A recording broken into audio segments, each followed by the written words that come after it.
a young boy was playing an online RPG and strategy game on his computer.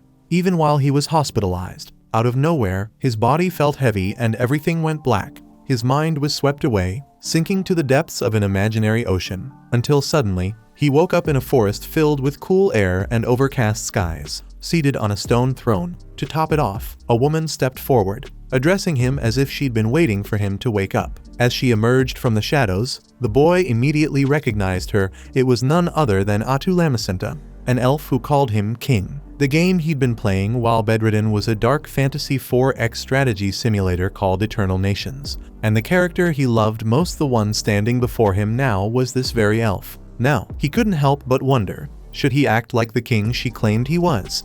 It was clear she saw him as the leader of Minagra. Sensing his confusion, the girl smiled and said, "It's all right, Takuto." After all, he'd beaten Nightmare difficulty using what was considered the hardest civilization in the game, the ruined civilization, Minagra. Because of that, Era Takuto became the legendary player at the very top of the global leaderboard. Atu, for her part, remembered every moment they'd played together, how they had conquered the world side by side time and again, so there was no need for him to worry. She knew exactly who he was. Thinking back, Takuto realized Atu matched his own playstyle. Maybe because he'd always wanted to be as strong as she was. Tears welled up in his eyes as he admitted how happy he was to finally speak to his favorite character. She said she felt the same. Takuto asked if this was heaven, and if Atu was the one who'd brought him here. But she explained that she, too, had simply appeared in this place out of the blue, and it didn't seem much like paradise. If anything, she thought, it felt more like the world of Eternal Nations. No doubt about it, she said, it was a miracle, and it was a true honor to meet her master in person. With that, the elf knelt before the boy, took his hand, and invited him to start again, just the two of them, building a kingdom of their own. As tempting as the offer was, Takuto was still lost in confusion. Even so, with his loyal companion by his side, maybe this was his chance to relive those golden days in this new world. So, Takuto called on his servant to begin their journey together. Atu introduced herself as the child born from the mud who would bring destruction to the world, declaring that, from now on, her body and mind belonged solely to her master. Hearing this over-the-top speech, Takuto cringed with secondhand embarrassment. He realized how much harder it was to say such things in real life than it was in the game, and Atu admitted it was a little embarrassing for her too. Still, the king decided to play along, calling the elf his first and only subordinate, his confidant and right hand. Their civilization, infamous for being ruthless, but also meticulous and highly skilled in internal affairs. Then Takuto asked if his servant knew what Minagra's first move should be, and, in perfect sync, the two replied, "Let's go into hiding." Next, Takuto summoned a scout using emergency production. Without delay, a creature known as a long-legged insect crawled out of a portal, a sight both Takuto and Atu found a bit gross, if they were being honest. Still, Takuto reminded himself that Minagra was a civilization of moderation that wielded evil and ruin, so they'd need to keep that in mind as they acted. For Atu, that meant they had to do everything possible to avoid revealing their true identities. First things first, the king ordered the insect to scout the area without being seen. Watching the insect scuttle off, Takuto realized he could see through its eyes. Summoning that scout had cost him 100 mana, leaving him with 100 more. Setting up a settlement, a base of operations, would take another 20. Atu pointed out that emergency production was expensive, so they should be careful with their spending. Takuto admitted he really wanted to create a warrior to defend them, but that would probably drain all his mana.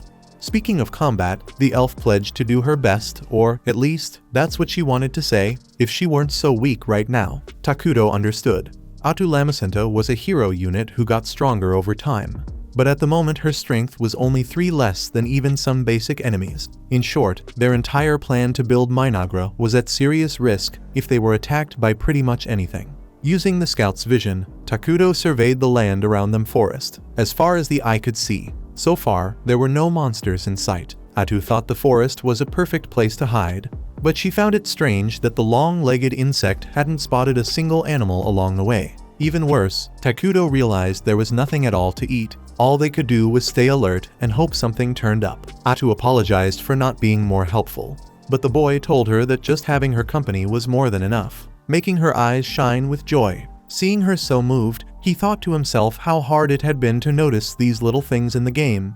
But Atu Lamacenta's personality really was just like this. Putting that aside, through the scout's eyes, Era Takudo soon discovered a community of dark elves not far away. Takudo explained that this type of elf tended to be neutral, maybe leaning a bit toward evil, which, honestly, was a relief. At the very least, it confirmed that they really were in the world of eternal nations. On the downside, if there was another civilization settlement nearby, it could spell trouble. Avoiding war at the start of the game was crucial. So, their top priority was to find a safe place to settle, but before that, they needed to keep an eye on the Dark Elves and gather more information about the area. If things went south, they'd just have to make a run for it. Suddenly, speak of the devil, a small group of dark elves appeared before the stone throne where Minagra's two companions sat. Earlier that day, the same group was making its way through the forest. One elf turned to Gia, their leader, and said they should just leave the cursed lands.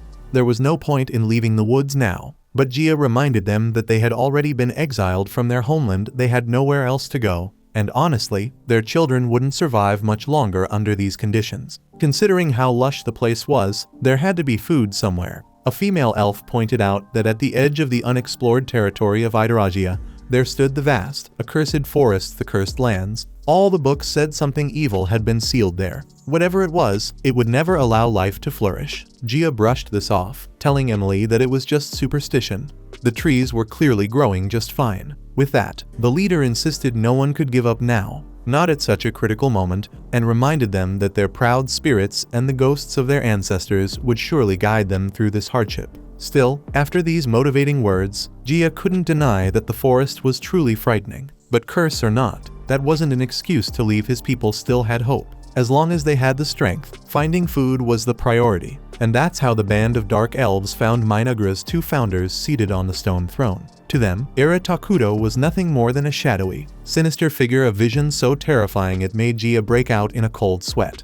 Convinced he was witnessing evil incarnate, knowing his actions could decide the fate of his entire race, Gia gathered himself and stepped forward. Bowing before the figure on the throne, he introduced his companions as members of the Mazaram clan. His own name was Gia Najiv, the leader of their warriors, and he apologized for entering the forest without permission from what appeared to be the land's master. With a chilling expression, Atu Lamacenta recognized that this dark fairy truly understood the gravity of trespassing here, but wanted to know the reason behind it. Gia explained that their clan once lived in Idaragia, but they'd been persecuted and forced to flee into the forest. He tried to tell their whole story, but Atu pressed him to keep it brief, making Gia more and more anxious, not wanting to make a mistake that would put his people at risk. Amidst this, Takudo commented on how thin the dark elves looked, and Gia admitted, with a heavy heart, that they hadn't found any food in this place so far. Honest about his feelings, the dark elf wondered why his clan had to endure so much suffering, when all they wanted was a peaceful place to live. Out of nowhere, the supposed master of the shadowy forest offered him a handful of apples. Takudo mentioned that these taste delicious if you cut them into the shape of a rabbit. Gia had never seen fruit like this before, and wondered if it would be rude to try one on the spot. But the rest of his group was too hungry for such concerns. They bit into the apples, smiles spreading across their faces as the sweet, juicy flavor hit them. But that wasn't all. Takudo opened a portal and handed out pears as well. Gia bowed even lower, saying there were others like them who'd also escaped into these lands, including small, starving children. So, instead of eating now, Gia asked for permission to take the fruit back to the others. Takudo listened, felt sorry for them, and handed over even more food, this time with bread, vegetables, and greens too. Witnessing what seemed like a miracle, Gia Najiv reflected on how the dark elves had always been despised as outcasts from the light, barely tolerated thanks only to the mercy of the so-called fairies of light. Marked by scorn, Gia's people were forced to live in the shadows, and no one had ever reached out to help them in their darkest moments. Overwhelmed by such power and mercy, Najiv of the Mazaram clan finally dared to ask, who was this individual sitting on the throne? Meanwhile, back at the Dark Elf settlement, those who hadn't traveled were doing their best to bear the hunger that haunted the community. Then, suddenly, the foraging party returned, their leader grinning from ear to ear with the best news anyone could hope for.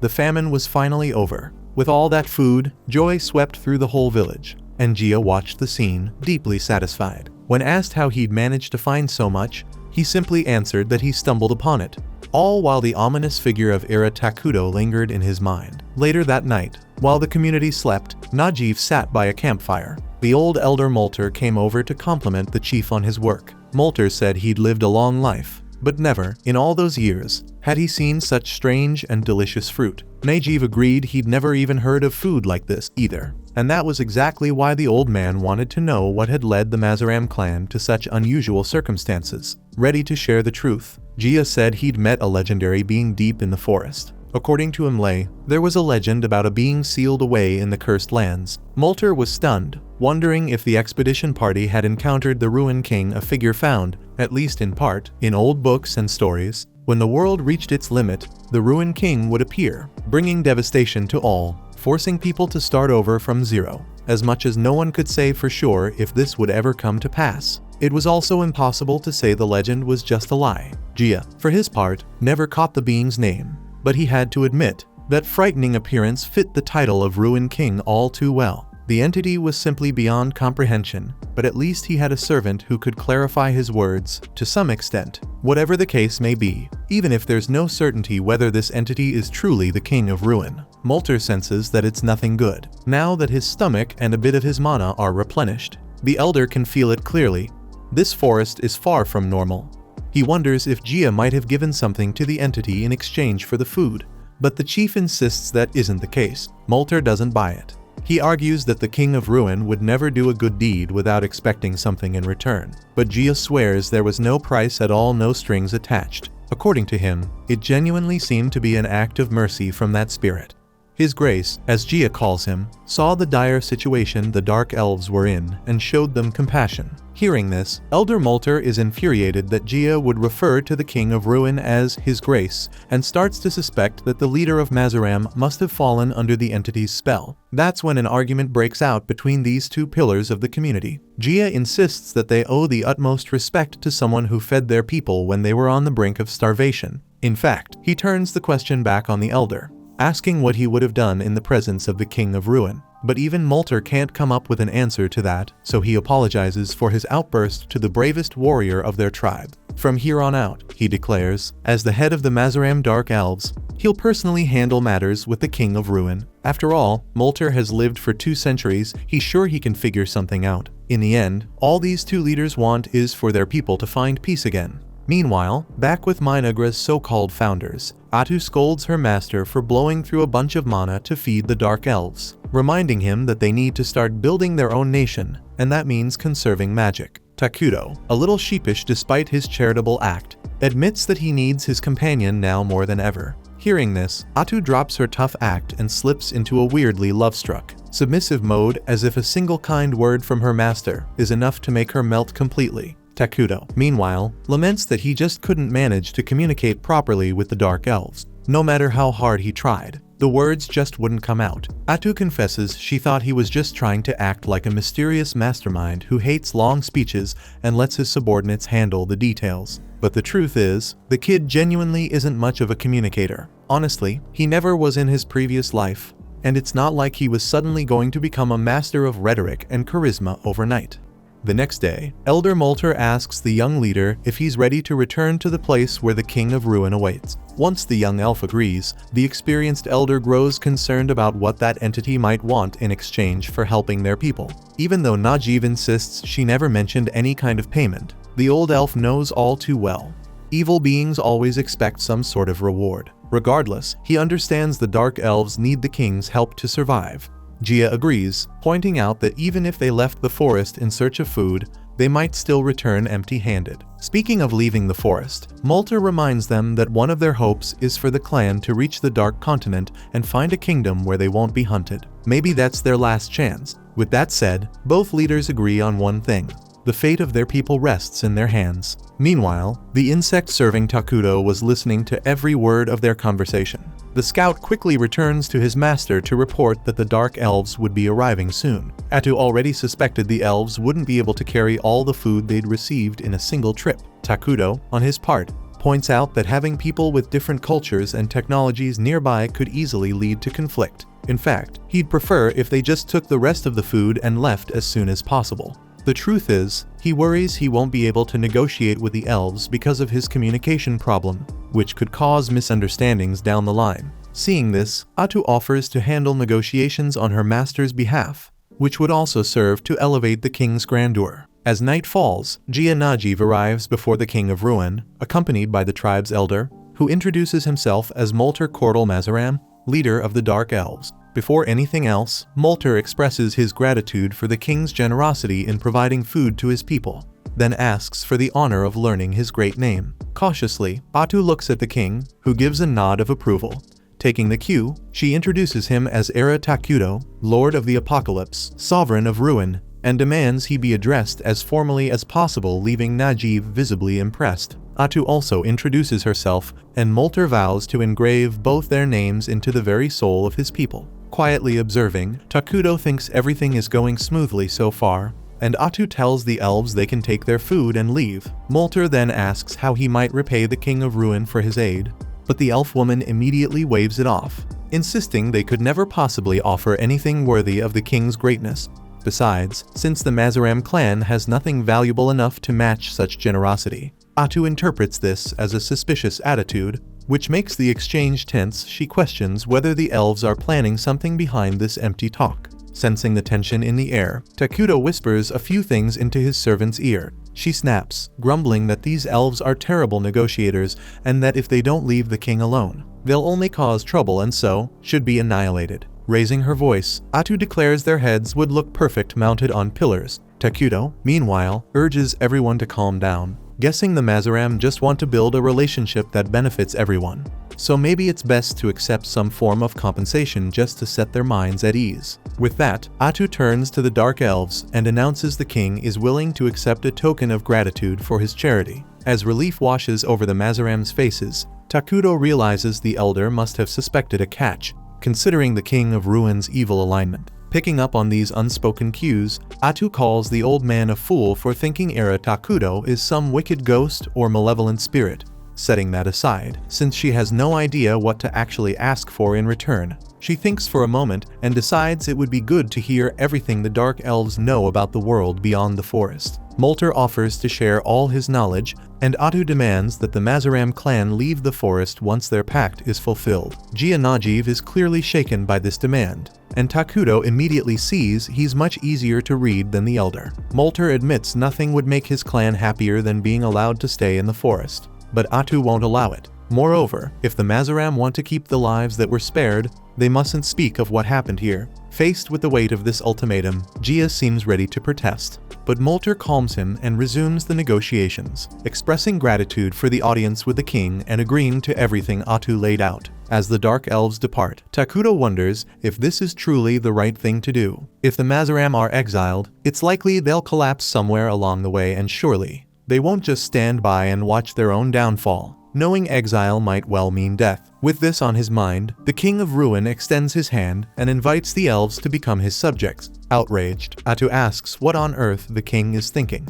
He explains he was considering using the refugee system. After all, Dark Elves aren't inherently good or evil, but if they're accepted as refugees into the civilization Takudo plans to build, and if things work like they did in the game, the elves would eventually become evil like them. Atu agrees that it's possible for beings of different evil alignments to coexist, but points out that Dark Elves are nothing like Minagra's main citizens, the homunculi, which could create friction. Takudo admits it's risky, but asks Atu to remember what the homunculi look like, and whether she could handle living with only those creatures as citizens, admitting it's impossible to put up with their ugliness and stupidity for all eternity. Atu turns to the Mazaram and announces her master's intention to soon found a nation. If the elves are willing to become citizens, they'll be protected by the king and promised eternal happiness. Last but not least, Lamisanta lays it all out. The Dark Elves will become evil beings. With that, they're free to choose their own fate, but adding a personal note.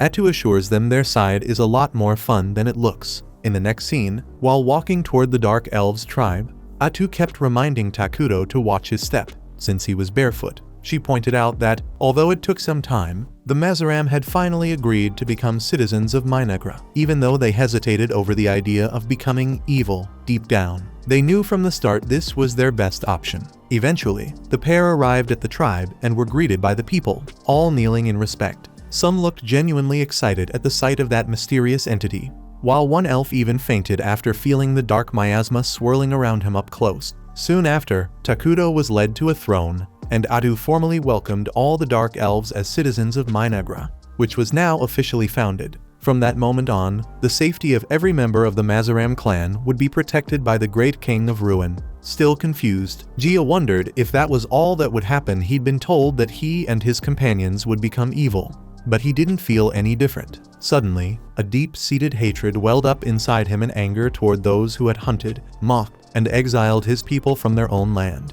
Emily felt the same way. She declared that she hated every living being in existence. The same feeling could be seen on the faces of every elf in the tribe. Amid all this, Takuto approached Gia to ask if he was all right, and the Mazaram leader realized that this, too, was a form of happiness, the joy of being cared for. Then, with tears in their eyes, all the elves greeted King Era Takuto, their enthusiasm so overwhelming that even the king himself had no idea why everyone was so worked up. Meanwhile, Atulamacenta simply smiled with pride and satisfaction. A few days after founding the nation, Takuto looked over the map of the continent that Molter had given him and muttered that he was cornered. Atu asked what was going on, and, flailing on the floor like a child throwing a tantrum, the leader complained that their kingdom had the worst possible starting position. There were already 2 major nations on the continent.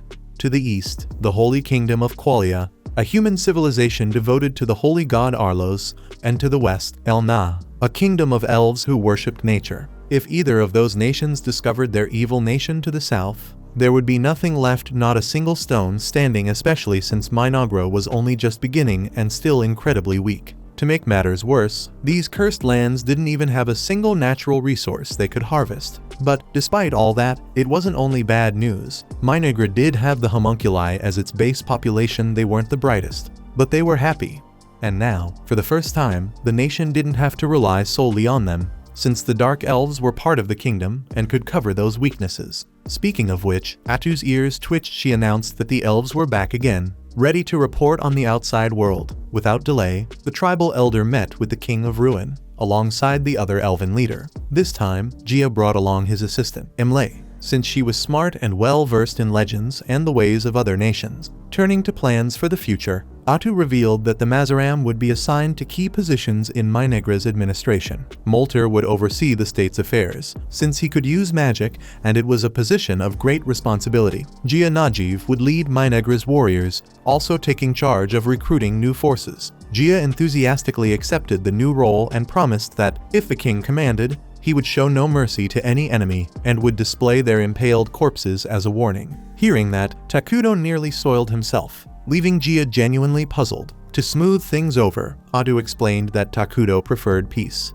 With everyone's roles set, Atu told the elves to get some good rest, and when they were in good health, to start building houses. Seeing that Najiv had put his foot in his mouth, Molter expressed his deepest gratitude to the king and insisted that, unlike Gia, who only took pride in his muscles, the elder would prove his worth with wisdom. Gia fired back, promising to show off his own vitality, something an old man like Molter could never match. Unsure what to say, Emily just mentioned that she'd work hard, prompting Atu to whisper to Takuto that these people seemed a little obsessed with work. Finally, she asked if she should order the gathering of resources, but Takuto suggested developing the area without destroying the forest. Hearing that, Atu turned to Elder Molter to ask if they could collect wood while keeping parts of the forest intact. The elf assured her they could. Their people had always lived in harmony with nature. Hearing this, Gia was baffled not just by how peaceful these elves could be, but also by the fact that the King of Ruin wanted to protect the flora and fauna, despite being considered evil. But that wasn't all. Era Takuto declared that his citizens should always be reforesting, though it was clear that the Dark Elves had no idea what that meant. Thinking back to the game's tech tree, Takuto guessed, based on what he'd heard so far, that the people in this world were probably at a technological level somewhere around fortress construction. Atu asked if the Dark Elves were familiar with terms like military magic and the 6 main elements. Molter replied that he knew of the 4 main elements, a basic concept in magic. Emily added that she'd never heard any other nation mention military magic, so Atu realized that this world hadn't reached the level of 6-element magic technology yet, and was behind in other areas, too. Setting that aside, the elf explained that reforestation was the practice of planting trees where they'd been harvested, in order to maintain the environment. Emily admitted this strategy wasn't part of their tradition, while the elder noted that, in reality, it took centuries for trees to mature after they've been cut down. Atu goes on to say that reforestation is a kind of technology that requires all the main elements, and that this knowledge actually comes from their mighty king era Takuto. In fact, she makes a point of letting everyone know that their king is 100 times more amazing than anyone could imagine, and Takuto can't help but feel a bit embarrassed by all the praise. Still, Atu insists that their ruler's wisdom covers countless fields, and that the people of Minagra are blessed to receive his favor. Emily asks if the apples they were given are also the king's invention, and Atu, without batting an eye, confirms they are, then casually adds that the grapes are his creation too. Speaking of which, Emily says she planted the seeds of that purple fruit and can't wait to watch them grow. At that moment, Takuto realizes he could use emergency production to create things that don't even exist in the game, like gunpowder, metals, and oil. As soon as the king notices this, the nation of Minagra is granted the divine privilege, the ruler's ability to produce anything he knows about, with the mana costs varying based on how complex the item is. In the very next moment, a group of soldiers stood guard over religious figures in a region blanketed by snow. One of them remarked that, from what he'd heard, the saint was said to possess a special power, though he didn't really believe it. The other soldier just told him to wait and see. No sooner had the words left his mouth than a horde of goblins attacked the group. The saint stepped forward, preparing to punish the invaders for disturbing the peace of the holy kingdom of Qualia and for the sin of abandoning the holy god Arlos. With a single sweep of her staff, she conjured an extraordinary blaze that wiped out the monsters, causing the sky to magically open and fill the field with beautiful flowers. According to an expedition officer, this power is part of the reason the nation of Qualia is able to keep evil at bay and maintain good relations with the elven nation. The saint buries her enemies in flames and sends them off with flowers. She is one of the 7 great saviors of the Idaragia continent, Saint Selena of the Flowered Burials. Beside her, the cardinal announced that he'd already dispatched the paladins to the nearby villages. The saint, however, brought up the ominous prophecy of apocalypse in the Cursed Lands, insisting that paladins should be sent there to investigate as well. But the cardinal flatly refused, showing any interest in the Cursed Lands, south of the Black Continent, was out of the question, and Central would never authorize the use of paladins for such a mission.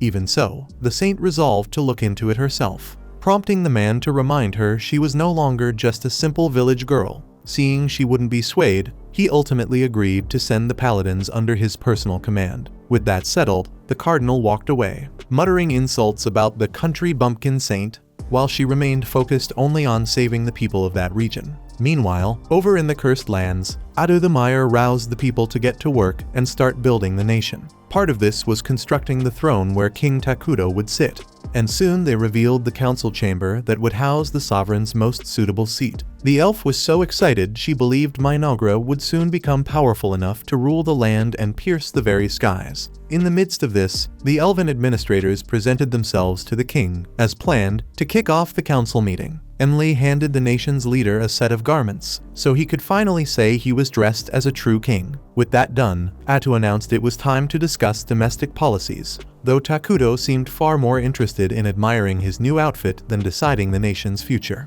Embarrassed, his assistant decided to first discuss things among themselves and only consult the king on certain key points. As the meeting got underway, Molter asked which buildings should be erected first. Gia explained they'd already started preparing the land, leveling the ground and trimming branches. Atu responded that their first project would be a food production facility. After all, no one can wage war on an empty stomach. Molter wondered if the king couldn't just use his powers to create an endless supply of food. Lamacenta took offense at the mere suggestion that their nation's leader should be stuck doing that all the time. Plus, she pointed out, they'd still have to figure out how to distribute the food as the nation grew. After Molter apologized, the king's assistant put a strange plant on the table that made the other elves recoil. She explained it was a meat tree, one of their civilization's food production facilities. It produces mysterious meat that tastes just like human flesh. Molter admitted that not everyone could handle eating human meat every day, but Atu said they'd only plant those trees to start with, and Takuto recognized that everyone has different tastes.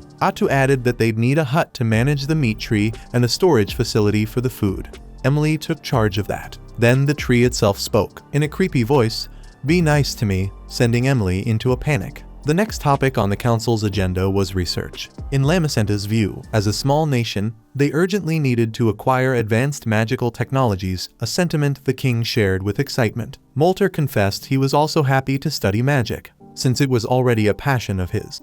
He asked what kind of magic they'd be researching, and Atu didn't hesitate: military magic. She explained that normal magic could only strike dozens at once, while military magic could decimate armies of thousands, reshape the land, and offer all sorts of strategic advantages. Molter and Gia were amazed that such spells even existed, and Atu confirmed they'd need to select some talented mages to lead the research. Takudo assured them it wasn't a particularly difficult technology, so it should be developed quickly. With that, Elder Molter enthusiastically took charge of researching military magic. Last on the agenda was military planning. Gia pointed out that they first needed to organize an army. Takudo replied that they wouldn't focus on that just yet, and Lamacenta explained that armies don't produce anything, they only consume resources. Gia understood, but reminded everyone that their current group of warriors wasn't enough to protect the king, making matters worse. Molter revealed that both he and Gia had bounties on their heads as leaders of the Dark Elves. Faced with this situation, King Era Takudo declared that they would create a hero. Atu loved the idea the hero might be expensive to produce, but had virtually no upkeep costs. Gia asked what exactly this hero would be, and the elf explained that in Minegra, there are several heroes who serve the king. All of them are powerful and possess unique abilities. Though they're all monsters in their own right, there are various conditions that must be met to summon them. But soon they should be able to call at least one. What's more, as the king reminded everyone, armies are expensive and draw too much attention. That's why creating a hero could be a smart move. Minegra needed to stay as under the radar as possible while it was still small. And so, they set out to create a hero and give Gia Najeev some much-needed peace of mind. After making that decision, Takudo remarks that, honestly, discussing internal policies is actually kind of fun. Putting that aside, he reflects that they're also collecting mana from their citizens, which means the nation's mana reserves are in good shape. The amount they collect is directly tied to the happiness of the people, so the happier the citizens, the more the nation thrives. Ultimately, it's the ruler's duty to lead their people to the peak of happiness. Meanwhile, over in the Holy Kingdom of Qualia, a warrior named Lonius has his prayer interrupted by what's apparently an emergency, and he's not happy about Vertil's lack of respect for this sacred place. As Lonius tucks his pendant ring into his robe, Vertil jokes that the man's wedding band must have turned into a lucky charm. He asks the names of Lonius's wife and daughter, but Lonius shrugs him off, saying that's got nothing to do with their mission. Vertil insists, explaining that a high-ranking paladin is demanding an answer. Reluctantly, Lonius replies that his wife is named Marcia, and his daughter is Mina. Satisfied, the superior notes that they'll be traveling for a few days, and jokes that he was planning to tease Lonius if he started calling out his wife's or daughter's name in his sleep. Unbothered by the mockery, Lonius points out that, according to rumor, the person involved in their mission is pretty rude, but undeniably skilled and accomplished. Either way, Vertil is annoyed to be sent to the Dark Continent, but Lonius explains it's because they need to investigate a revelation Saint Selena received. If they succeed, they'll earn some favor with the Southern Province's Congress, even if, as a lower-ranked paladin, Lonius will be the first blamed if things go wrong. About the mission itself, Vertil laments that their unit is far too small to handle something as delicate as a revelation since it's just the two of them, and they've been told to fill out the rest of the party with mercenaries. Lonius agrees it's rare for them to investigate outside their borders, and there aren't even guidelines on the size of the forces they send. Vertil can't help but wonder what the bigwigs are thinking, while Lonius reflects that, even among the priesthood and the paladins, it's impossible to know what's happening behind the scenes. Clearly, there must be a reason they forced Vertil to join him just before departure. As they leave the building, the pair runs into a group of soldiers who salute Chief Lonius. Vertil assumes his partner must have hired these mercenaries, and suddenly he's much more motivated to get this job over with. Lonius considers that, despite Vertil's attitude, he's still a high-ranking paladin, which will definitely boost their team's chances of survival. Back in Minegra, things seem to be running smoothly. Takudo watches the whole process unfold, his eyes filled with joy and hope for the future. He's seen visions of his civilization getting started and hitting its stride in the game countless times before, but now he gets to witness it firsthand, as if it were real life. And that's just incredible. Soon after, he and Atu are taken by Emla to visit the nation's residential area. According to their guide, the Dark Elves are experts at building homes up in the treetops. But since they've been prioritizing the meat trees, not many houses have gone up yet. At least the food trees are growing well, and the food storehouse should be finished soon. Emily also mentions that, over at the Institute of Magical Research, Elder Molter is gathering those with magical talent to kick off some new research. Plus, they've discovered a water source nearby and are looking into building an aqueduct.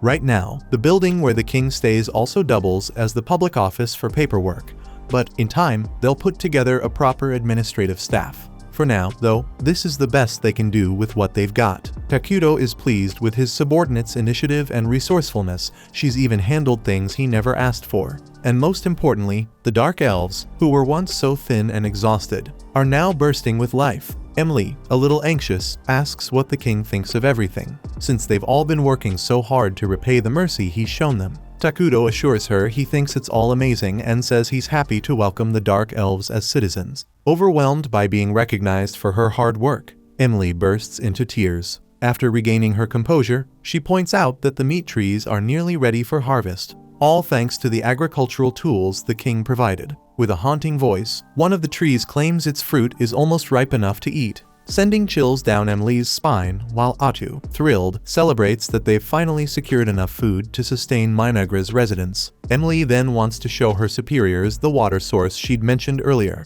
On the way, as they make their way through the forest, she senses something odd in the woods, and her suspicions are confirmed when they reach the water. Gia and Molter arrive soon after to assess the feasibility of building an aqueduct. But Emily reveals, unfortunately, that the water is no longer good. Molter examines the color and agrees, but Atu takes a sip and declares it's perfectly fine.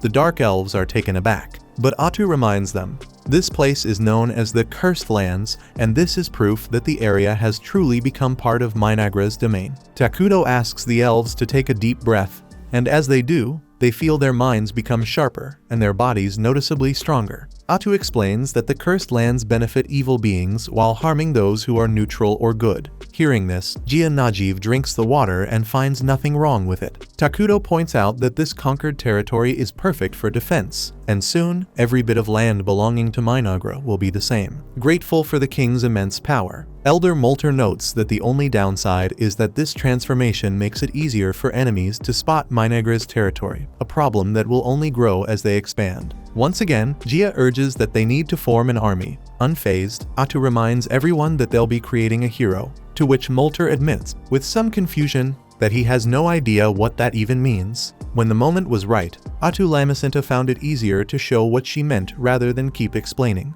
Without warning, dark, magical tendrils shot out from her back, slicing through the trees behind her like razors. After that display, the elf revealed that she herself was a hero, and that what they'd just seen was nothing compared to what she could do at her peak. In other words, heroes have the power to wipe out entire armies on their own. Takuto explained that heroes only grow stronger as time goes on, even if they barely lift a finger.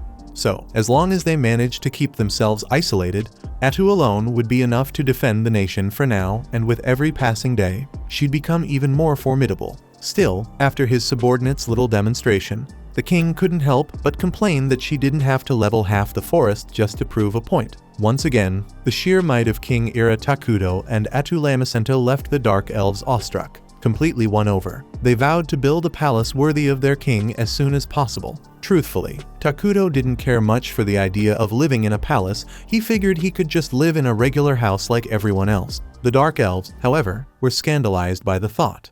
The idea that the supreme ruler would settle for the same standard as his people filled them with guilt. As Takuto scratched his head, Atu pointed out that, sure, building a palace would be costly, but it could also generate resources, and from what she could tell, it would boost the citizens' happiness as well. With that, Takuto admitted that, once upon a time, he'd actually wanted a floating castle, so maybe having a palace wouldn't be so bad after all. The Dark Elves were fascinated by the idea of a palace soaring through the sky, something that not long ago would have sounded completely impossible. But after everything they'd witnessed, they were starting to believe that with their king, even a flying city might one day exist. Once more, the elves dropped to their knees and swore to serve their lord with all they had. Praying for Minagra's eternal prosperity, Takudo, for his part, was visibly embarrassed by all the attention. But since everyone seemed motivated, he encouraged them to keep up the momentum and continue building up the nation, little by little.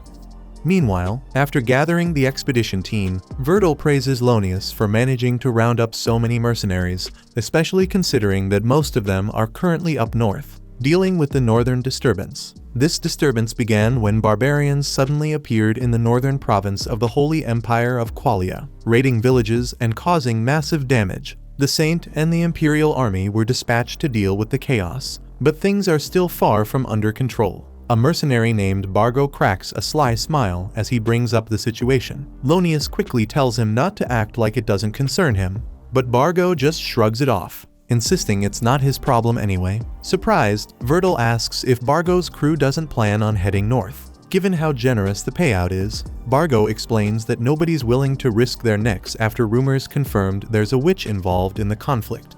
Either way, Virgil puts the topic to rest, reminding everyone that their path lies south, into the cursed lands where nobody really knows what they'll find. Meanwhile, deep within the cursed lands, a ghostly figure prowls the shadowy forest, face hidden beneath a hooded cloak. As night falls, the group settles down at a tavern. Lonius brings up the witch from earlier, curious if the rumors are true. Bargo brushes it off, saying it's just gossip people love, blaming the northern chaos on some sort of monster. The paladin chimes in, calling it ridiculous, especially since the saint herself is on the case. Bargo agrees, saying the rumor was probably cooked up by heretics. But just as he's about to keep going, Virgil tells him to cut it out.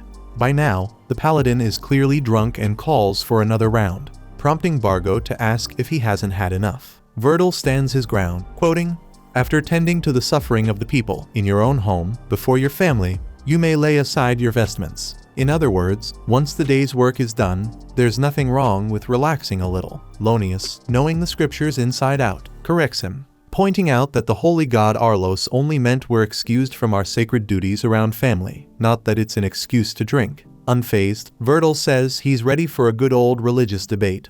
But just then, the waitress arrives with another tankard and a bright smile, lighting up his face. Bargo, meanwhile, gets back to business. He points out that there are two paladins going out of their way to investigate the cursed lands of the Black Continent, and he wants to know what's so important down there, because if it really is something like a witch, he and his men are out. Virgil assures him that's not the case.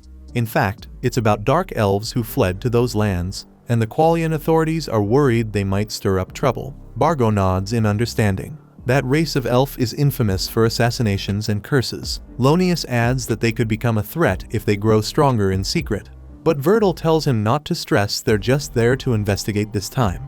And if things go south, they can just run for it. Bargo is relieved to hear that's part of the plan. But the other paladin questions whether that's really the way a warrior of God should act, since they swore to lay down their lives to fight evil. Virgil counters that seeking glory isn't the point sometimes. You have to take a step back so you can take two forward. After all, everyone here has family waiting for them, and that's reason enough to be careful before diving headlong into danger. That said, the paladin finds himself wondering when he became the old drunk who gives everyone advice. Shaking it off, he raises his tankard and proposes a toast to the expedition to the Black Continent. With a deep sigh, Lonius clutches his pendant ring and asks the holy god Arlos to watch over them all. Meanwhile, on the Black Continent, Takudo gathers the elves for an event that none of them quite understand. He piles up a mountain of flesh fruits from the meat tree, then casts a spell over it, slowly transforming the heap into a long-legged insect. Elder Molter is stunned. He never imagined the king could create new life. Atulamacenta takes the chance to deliver a proud speech about the unmatched power of the King of Ruin, pointing out that this is only a tiny glimpse of what he's truly capable of.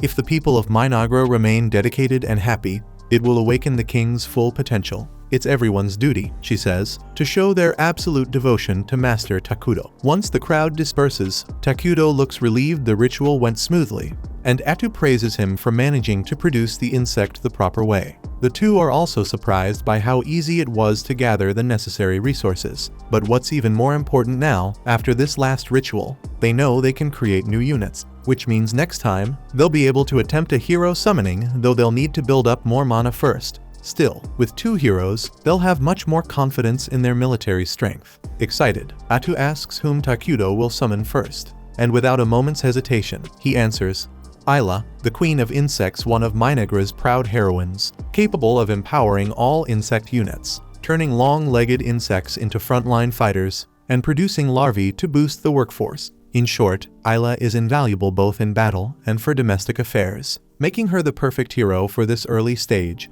when building up strength is everything. That aside, and it's clearly the most important strategic issue, Takuto recalls that the other heroes all have terrible personalities. Atu agrees, since the rest are a bunch of egotistical maniacs and depraved lunatics, every one of them obsessed with world domination. Takuto clarifies that he doesn't mean he'll never summon those types, just that he'd rather avoid it. For now, his top priority is finding a little peace. The next day, as night was approaching, the expedition group led by the two paladins of Qualia ran into a hill giant. Lonius hadn't expected anything less from the Black Continent. He ordered the mercenaries to ready their bows, but Vertil took responsibility for this fight. There was no time to waste. Stepping forward alone, he drew his weapon and began a prayer, channeling the sacred sword art. While Bargo was visibly confused, Lonius explained that this was Qualia's secret technique, weaving prayers into his swordplay to call down divine power. Meanwhile, Vertil was attacked by the giant's enormous club, but he managed to slice the weapon in two with his blessed sword.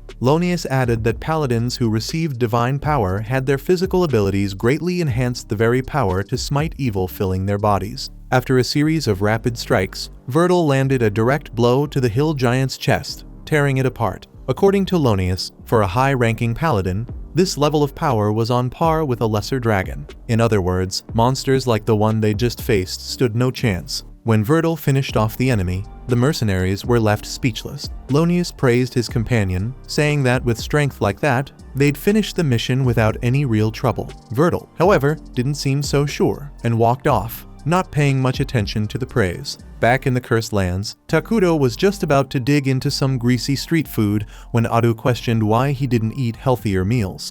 Not that there was anything wrong with the occasional junk food, but maybe he could eat something more nutritious once in a while. Takuto admitted he was tired of the whole thing when he was hospitalized. He'd eaten nothing but the worst food possible, all in the name of health. Speaking of which, the king's real concern was with the elf, who seemed to live exclusively on salad, a strange diet for someone supposedly aligned with evil. Leaving that topic behind, Takuto pointed out how hard the elves were working to build the palace, which reminded him he should call Molter and the others for a meeting. Thanks to the long-legged insects, Takuto now had a much better sense of the land around the forest, so it made sense to get the elves' perspective on what to do next. Atu wondered if the king was worried about the neighboring city, since it wasn't part of Qualia, which meant its alignment wasn't necessarily good. In fact, the elf suspected it belonged to some neutral nation out east. It would be wise to decide how to handle that, since being the closest, they'd probably be the first to discover Minagra's existence. Takuto was actually glad they were neutral. If they were good, negotiations would be impossible. In fact, he figured this could work in their favor. But his assistant knew all too well that being optimistic about a potential threat was basically just raising the flag for disaster. And speaking of disaster, just then, Atu sensed an armed group approaching the forest. Not wanting to attract attention, he ordered Atu to drive them off as peacefully as possible, but if that wasn't an option, she was free to do whatever was necessary. At the entrance to the Cursed Lands, the mercenary group prepared to enter under the leadership of Qualia's two paladins. But just as they neared the edge of the forest, a woman appeared, dressed in a black cloak that covered almost her entire body. Vertil demanded to know who she was. The young woman introduced herself as a dark elf who had fled to the woods to survive. She asked what brought the paladins of Qualia here, but Vertil refused to reveal their purpose, instead questioning her presence in the forest. She answered simply that she was living with others who had been through similar hardships. Vertil found it curious that an elf would seek refuge in such a wretched place. Regardless, he revealed only that they had business in the forest. The elf urged them to turn back. Lonius tried to insert himself into the conversation, insisting they were men recognized by God. But Vertil quickly shut him down. He was the one talking now. Lonius, stung by the public rebuke, resented being put in his place when he hadn't even done anything wrong. Vertil insisted he couldn't just turn around and leave because the elf had asked him to, but she pleaded for mercy, explaining that her people were terrified, having endured a long and painful journey to finally find a place to live in peace. Seeing how persistent she was, Vertil wondered if there was something hidden in the forest. She assured him there was nothing but peace and quiet. Still, she wanted to know why he was so obsessed with a simple, dark forest. Finally, Vertil laid it all out. They were there because of a divine revelation warning of a calamity in the area, and they couldn't leave without confirming what was really going on. Lonius, shocked, reminded him that this was supposed to be a state secret. But Vertil silenced him once more. Even if it was a secret, sometimes you had no choice but to speak up. Lonius knew sharing a divine revelation without permission was a serious breach of trust, so he vowed to report it to the authorities when they returned. Even after learning about the revelation, the Dark Elf refused to let the paladins enter the forest, even knowing they were men sent in God's name. With her crimson eyes glowing, she insisted there was nothing to fear in these lands, and that the paladins should return to where they came from. Lonius suspected she was using dark magic to manipulate the situation, and became even more convinced there was a calamity at hand. Vertil, on the other hand, seemed to be falling under her spell, almost ready to call off the mission because of this stranger's words. So, Vertil asked the elf to swear before God that there was nothing wrong with the forest.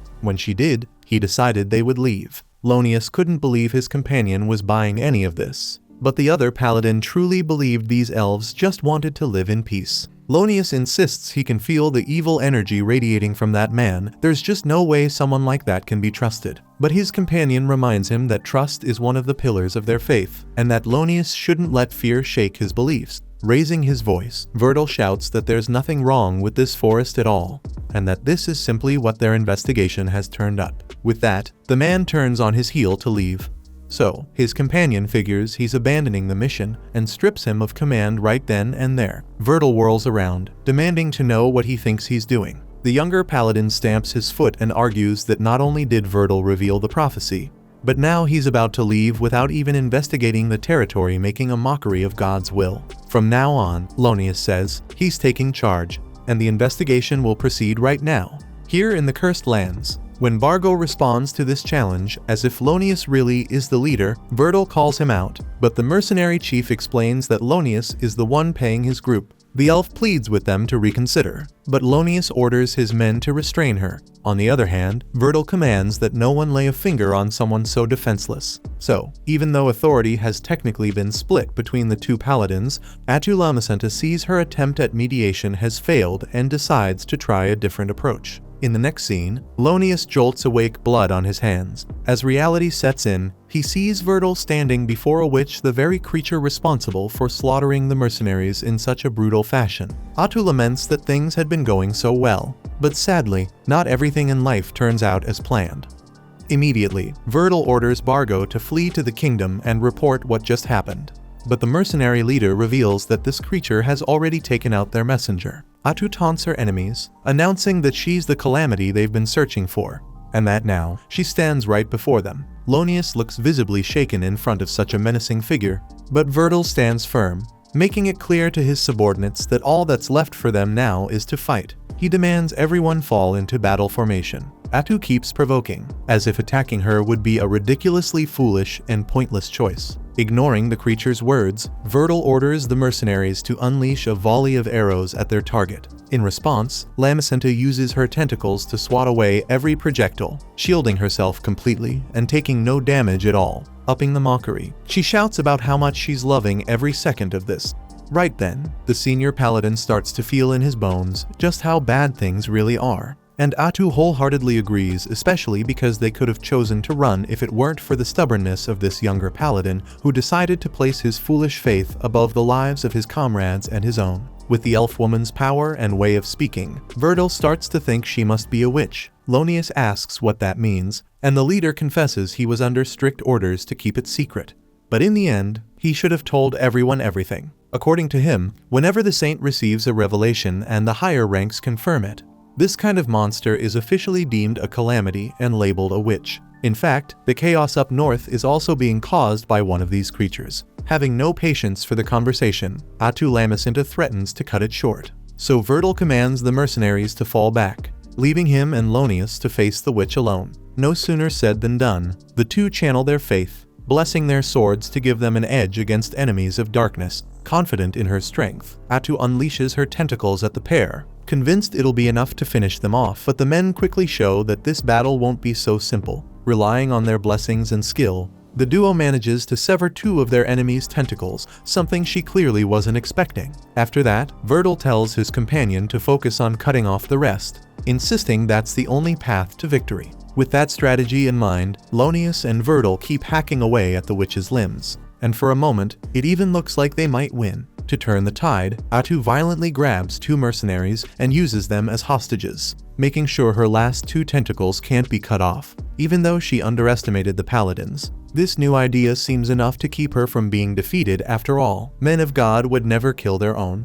Despite the heartbreak, Vertil sticks to the plan and tells Lonius to focus solely on the tentacles, because the entire kingdom is at risk if this witch survives. Their purpose now is much greater than whatever personal struggle they're facing in this moment. So, the 2 resume their attack, slicing through both the tentacles and the mercenaries who had been taken as hostages. Instead of panicking, Atu Lamacenta lets out a chilling, wicked grin, making it clear that she'd only been toying with her enemies the whole time. She was never in any real danger, and letting them believe they had a chance was just her way of having fun. With countless other tentacles she can conjure at will, the witch pierces Vertil through multiple parts of his body, dooming the senior paladin to death. With his last breath, he tells Lonius to run until Lamacenta lets his body fall to the ground, blood pooling everywhere, leaving no doubt that this was the end for the paladin. Eyes wide and terrified, Lonius asks how any of this is possible, and Atu replies, dripping with sarcasm, that she never said she only had 6 tentacles.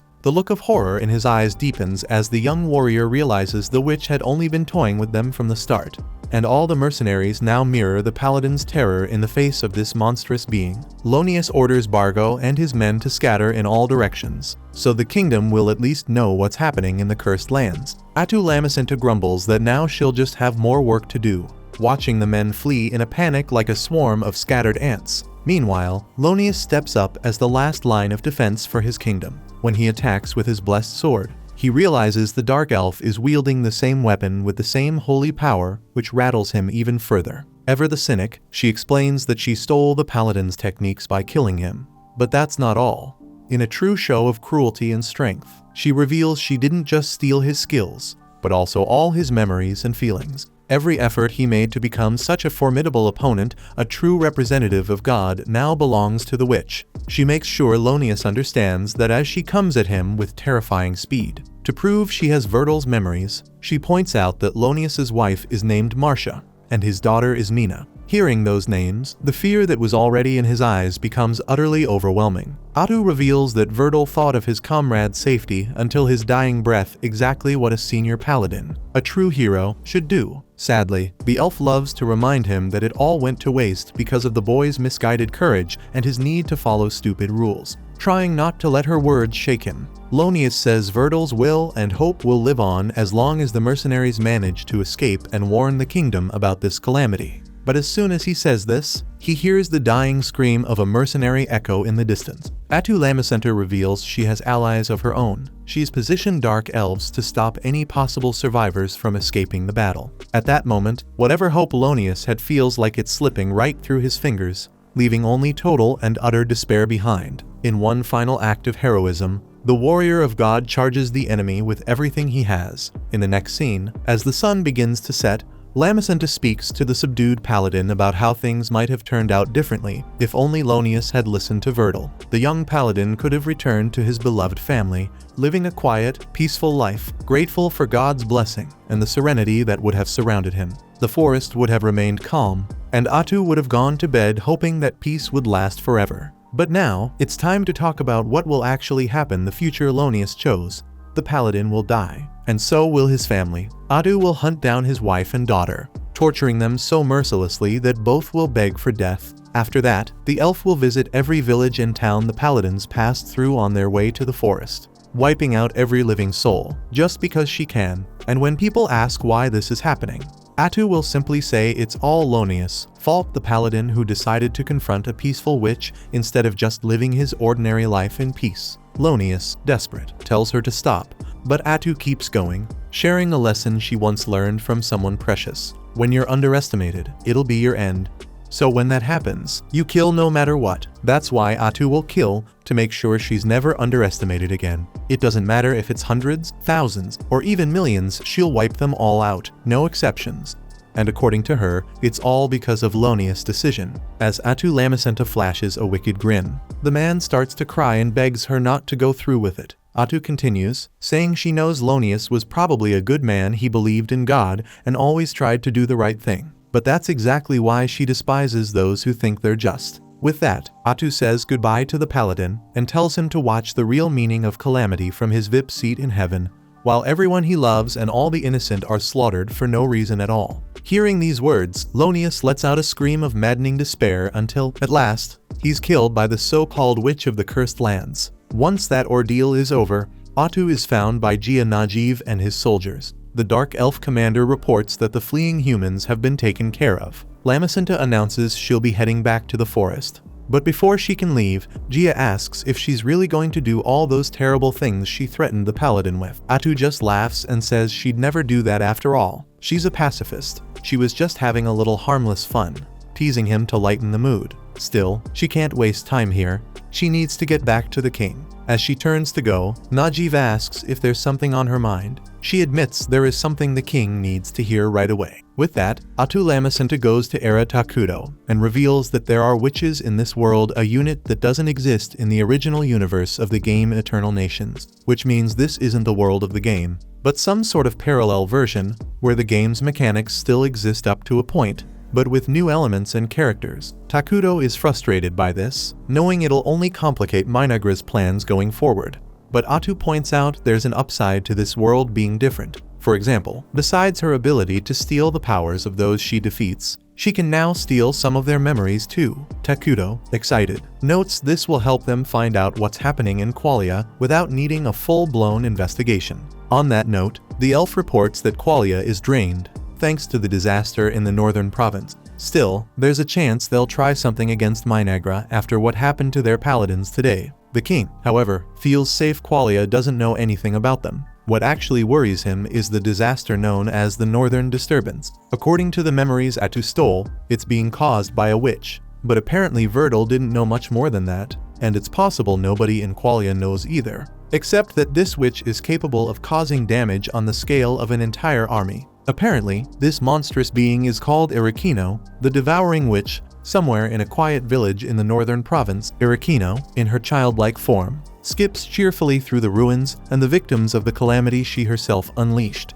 Mimicking the tick-tock of a clock, she says, "The gods never roll the dice. There are no dreams, no hope anywhere. Life is just killing time." Now, her plan is to move on to the next town and bring chaos there as well, raising the dead from the village to fight as her allies in her wicked campaign. Back with Takudo. Now that the northern disturbance is real and caused by someone with the destructive force of an army, the King of Ruin imagines that this witch must have come to this world the same way they did. That aside, it's time to prepare, even if the threat is still far to the north. Takudo had considered joining forces with this troublesome figure, but since she's aligned with evil, that's off the table. Given that the witch is a hero unit, Takudo initially thought of summoning Ayla, but she's a unit better suited for resource production than combat, not the best call in a crisis. To go toe-to-toe with a witch who can raise cities, they'll need a hero just as strong. Atu, agreeing with her master, promises to gather the mana needed to create such a unit. Meanwhile, to contain both Qualia and the northern threat, the King of Ruin plans to forge an alliance with a nation that has a neutral alignment, the only viable option. As they've discussed before, the country to the east fits that profile, making this Minagra's golden opportunity to grow stronger while things get more dangerous. But for that, they need to find out if this nation is willing to join forces. Elsewhere, far from all this, a humanoid shouts to the people gathered about what the staff-bearer just did. She managed to defeat several barbarians with ease. The staff-bearer then orders the elders to be taken down from their pedestal and tells her followers to deal with the bodies before any celebration begins. Next, more enemies appear. The staff-bearer quickly orders the fighters to form up and sends the messengers to call for reinforcements. Though she tries to maintain a confident front, the humanoid leader has no idea what's actually happening in her own lands. Back in Minagra, Atu worries she might have soured the king's mood by going a little too far against those paladins. But contrary to what she expected, Takudo is perfectly calm. He assures her he would never take offense at anything his assistant does. After all, he trusts the elf deeply and asks her not to worry about it. All he wants is for her to keep supporting him. Hearing those words, Atu gets emotional. promising she'll stand by the king no matter what comes, whatever the order may be. Then, we see the advent of the Apocalypse chain event begin in the game. Soon after, 2 young elf girls emerged from the forest, making their way toward the still under construction city of Minagra, wondering aloud why they were even alive. Some time later, the royal palace was finally completed by the workers. Well, according to Atu, they still had a mountain of problems to deal with, but at least this building was where the true beginning of their world would take place. Thrilled to be sitting on his throne, Takuto was already planning to expand the palace as soon as they had the time. Excited by the thought, Atu remarked that the palace should pierce the skies and send roots deep into the ground. But the good mood didn't last. Atu suddenly remembered something dreadful. They didn't have a single servant attending to their master. To her, that was a huge failure in her management. Takuto tried to explain that it wasn't such a serious problem, but the elf took it dramatically, acting like it bothered her 10 times more than it did him, and insisted the king choose his attendant immediately. Takuto would love for it to be someone easy to talk to, since communication was one of his biggest weaknesses.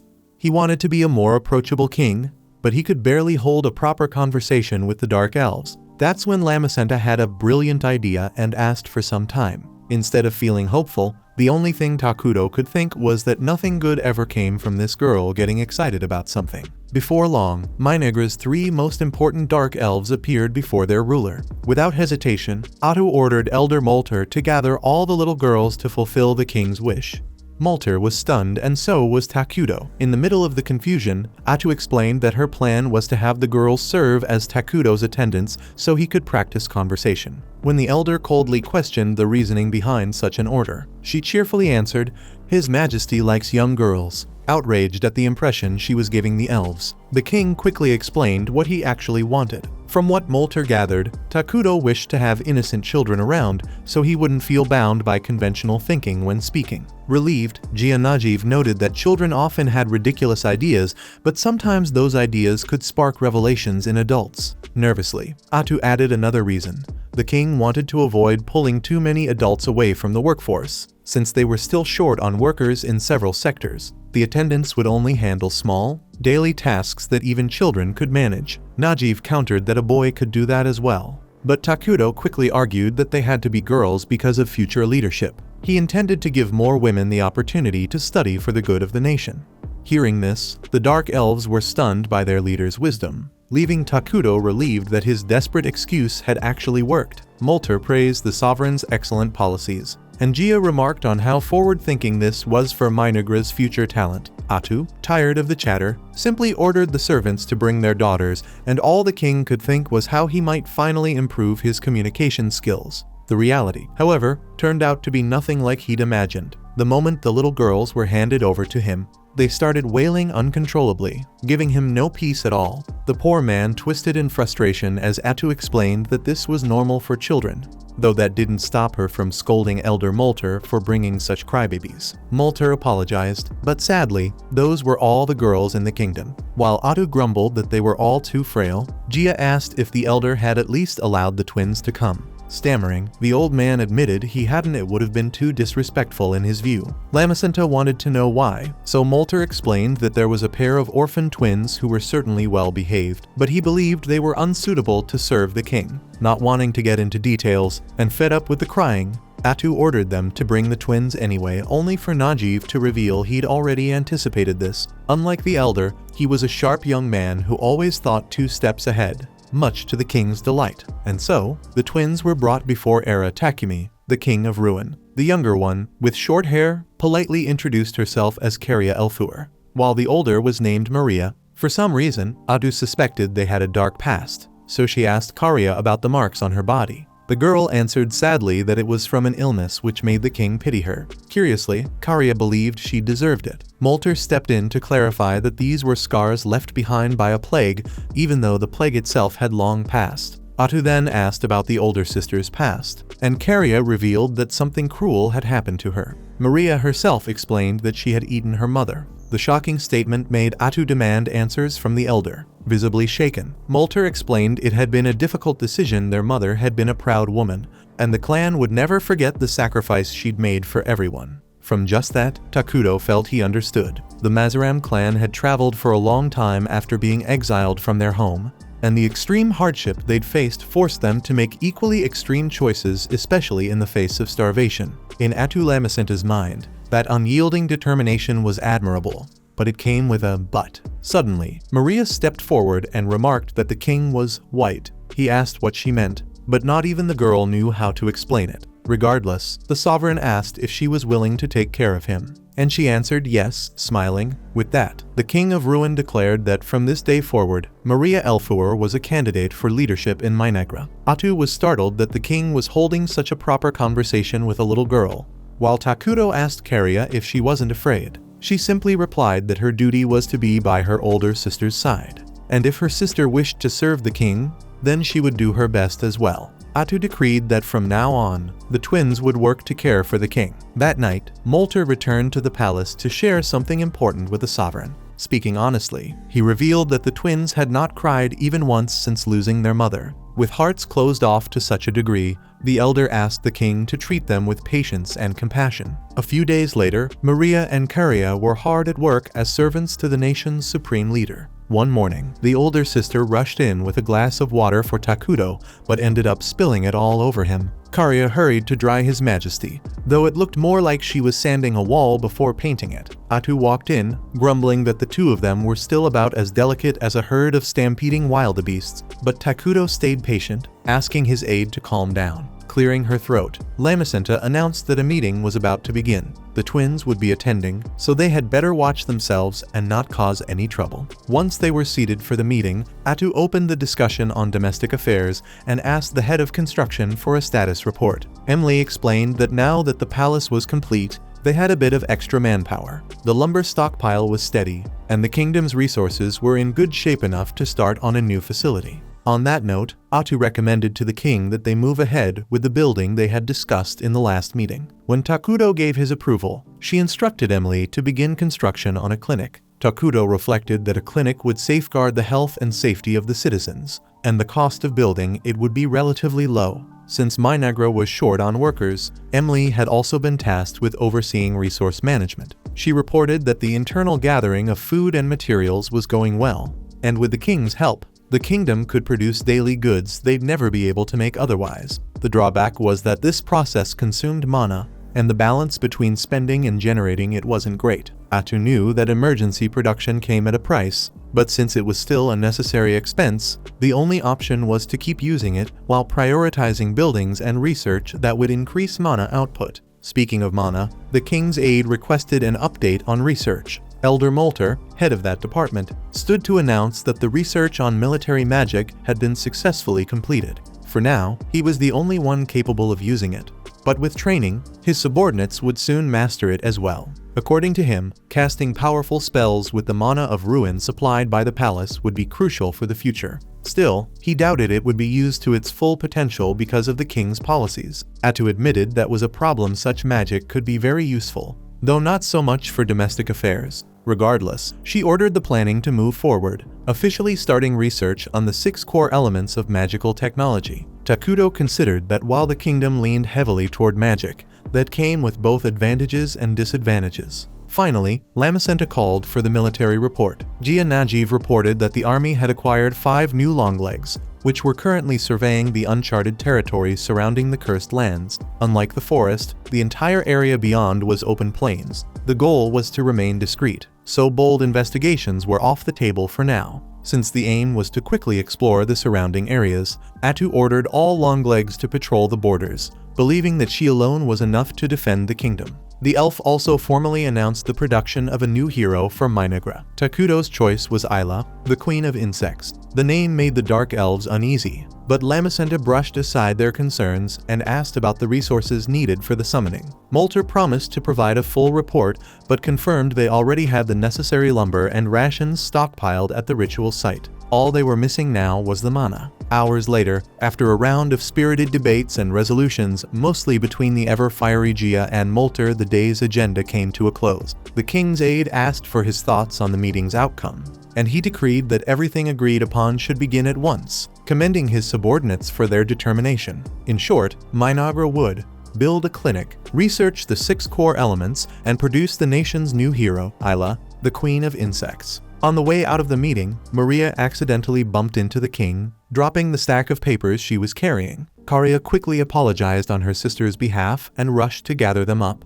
But in their haste, the two ended up tearing one sheet apart while grabbing it at the same time. Once again, Takuto showed patience, assuring them it was fine. As he sat back on his throne, Maria suddenly asked if he was a bad person. He told her his alignment was, indeed, evil. Hearing that, she pressed him on why he hadn't killed them yet. Horrified by her sister's bluntness, Karia scrambled to explain that the older twins simply wanted to understand why their leader had shown them so much mercy. According to Karia, Maria was upset that someone evil could be so kind. Faced with their confusion, Takuto explained, "A good person is only allowed to do what's right. They can't harm or steal from others." With that in mind, he asked the twins what they thought bad people could do. They answered that bad people could only do bad things, commit terrible atrocities. But the king told them the beauty of being evil was that you could do whatever you wanted, good or bad. Being evil meant being selfish enough to be free, to follow your own sense of what's right, without caring what others think, and moving forward without looking back. In short, there was nothing wrong with being kind. Karia shouted that it wasn't fair, while Maria asked if he wouldn't eventually be punished for it. He replied that if he killed the good person who came to punish him first, then no, he wouldn't be. He then asked if their mistakes so far had been intentional, and they admitted they had. When he asked if they feared death, they nodded. Takuto concluded that the twins couldn't forgive themselves for surviving at the cost of their mother's life, and so they sought redemption in death. That was why they tried so hard to provoke him into punishing them to that extent. Considering this, Takuto explains that Maria and Karia are alive because their mother's love triumphed over fate. Painful as her choice might have been, it was the very thing that gave the two girls a chance to still be here, and that, in itself, was the right thing to do for their mother, and for them. They should carry pride in that. In return for their mother's love, Maria and Karia should live their lives however they wish, because only then will she, too, feel proud of her daughters. In the end, the king asks the girls to always remember that they are free to make mistakes for better or for worse. Hearing this, the two burst into uncontrollable tears. A few minutes later, Otto arrives to deliver some information to the king. Frowning at the sight of the two girls asleep on the throne, from the look of things, Takuto had grown quite close to them.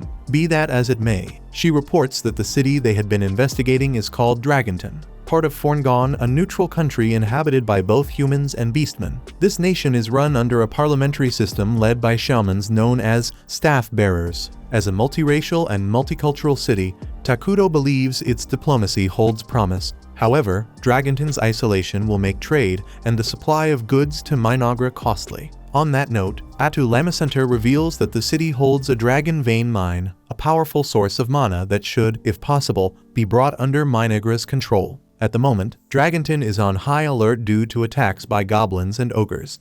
It doesn't seem their homeland intends to send reinforcements, as the city lies in a remote region. If Minagra were to take in the war refugees, it would be an opportunity to increase their population, and if they stepped in during this critical moment, they could gain considerable influence in the region should the invaders be driven out. With that, the King of Ruin orders that diplomats be sent to Forngon.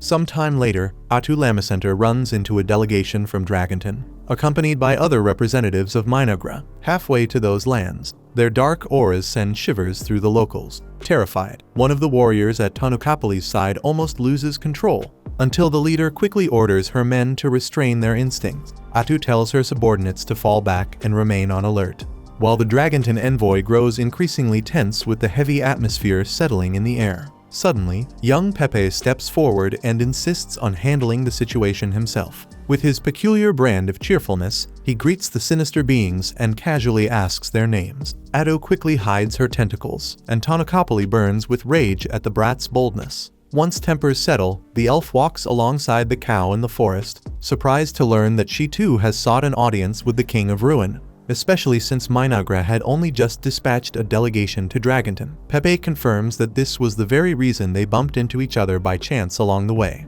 Excited, the boy launches into the stories of their adventures to get there. Tanakapoli apologizes for the little chatterbox, while Atu changes the subject, asking whether it was acceptable for the beastmen to leave their soldiers behind. Tanakapoli explains that the miasma from the Dark Elves is far too strong for her men to endure, so she ordered them to wait outside. What she doesn't reveal is the real reason. They're about to meet King Takumi himself. and no one knows what to expect. Every precaution must be taken. Hours later, standing before Minegra's dreaded ruler, Tonokapali grips her staff tightly. The aura radiating from this being is so overwhelming that she can barely fathom the true extent of his power. It feels as if Takumi is darkness itself. With such a presence now looming close to her city, the Dragonton leader bitterly regrets a choice that has backfired on her. But before any of this began, long before encountering Minegra's delegation, Pepe had subdued a giant using his plant arm magic, proudly declaring the area safe.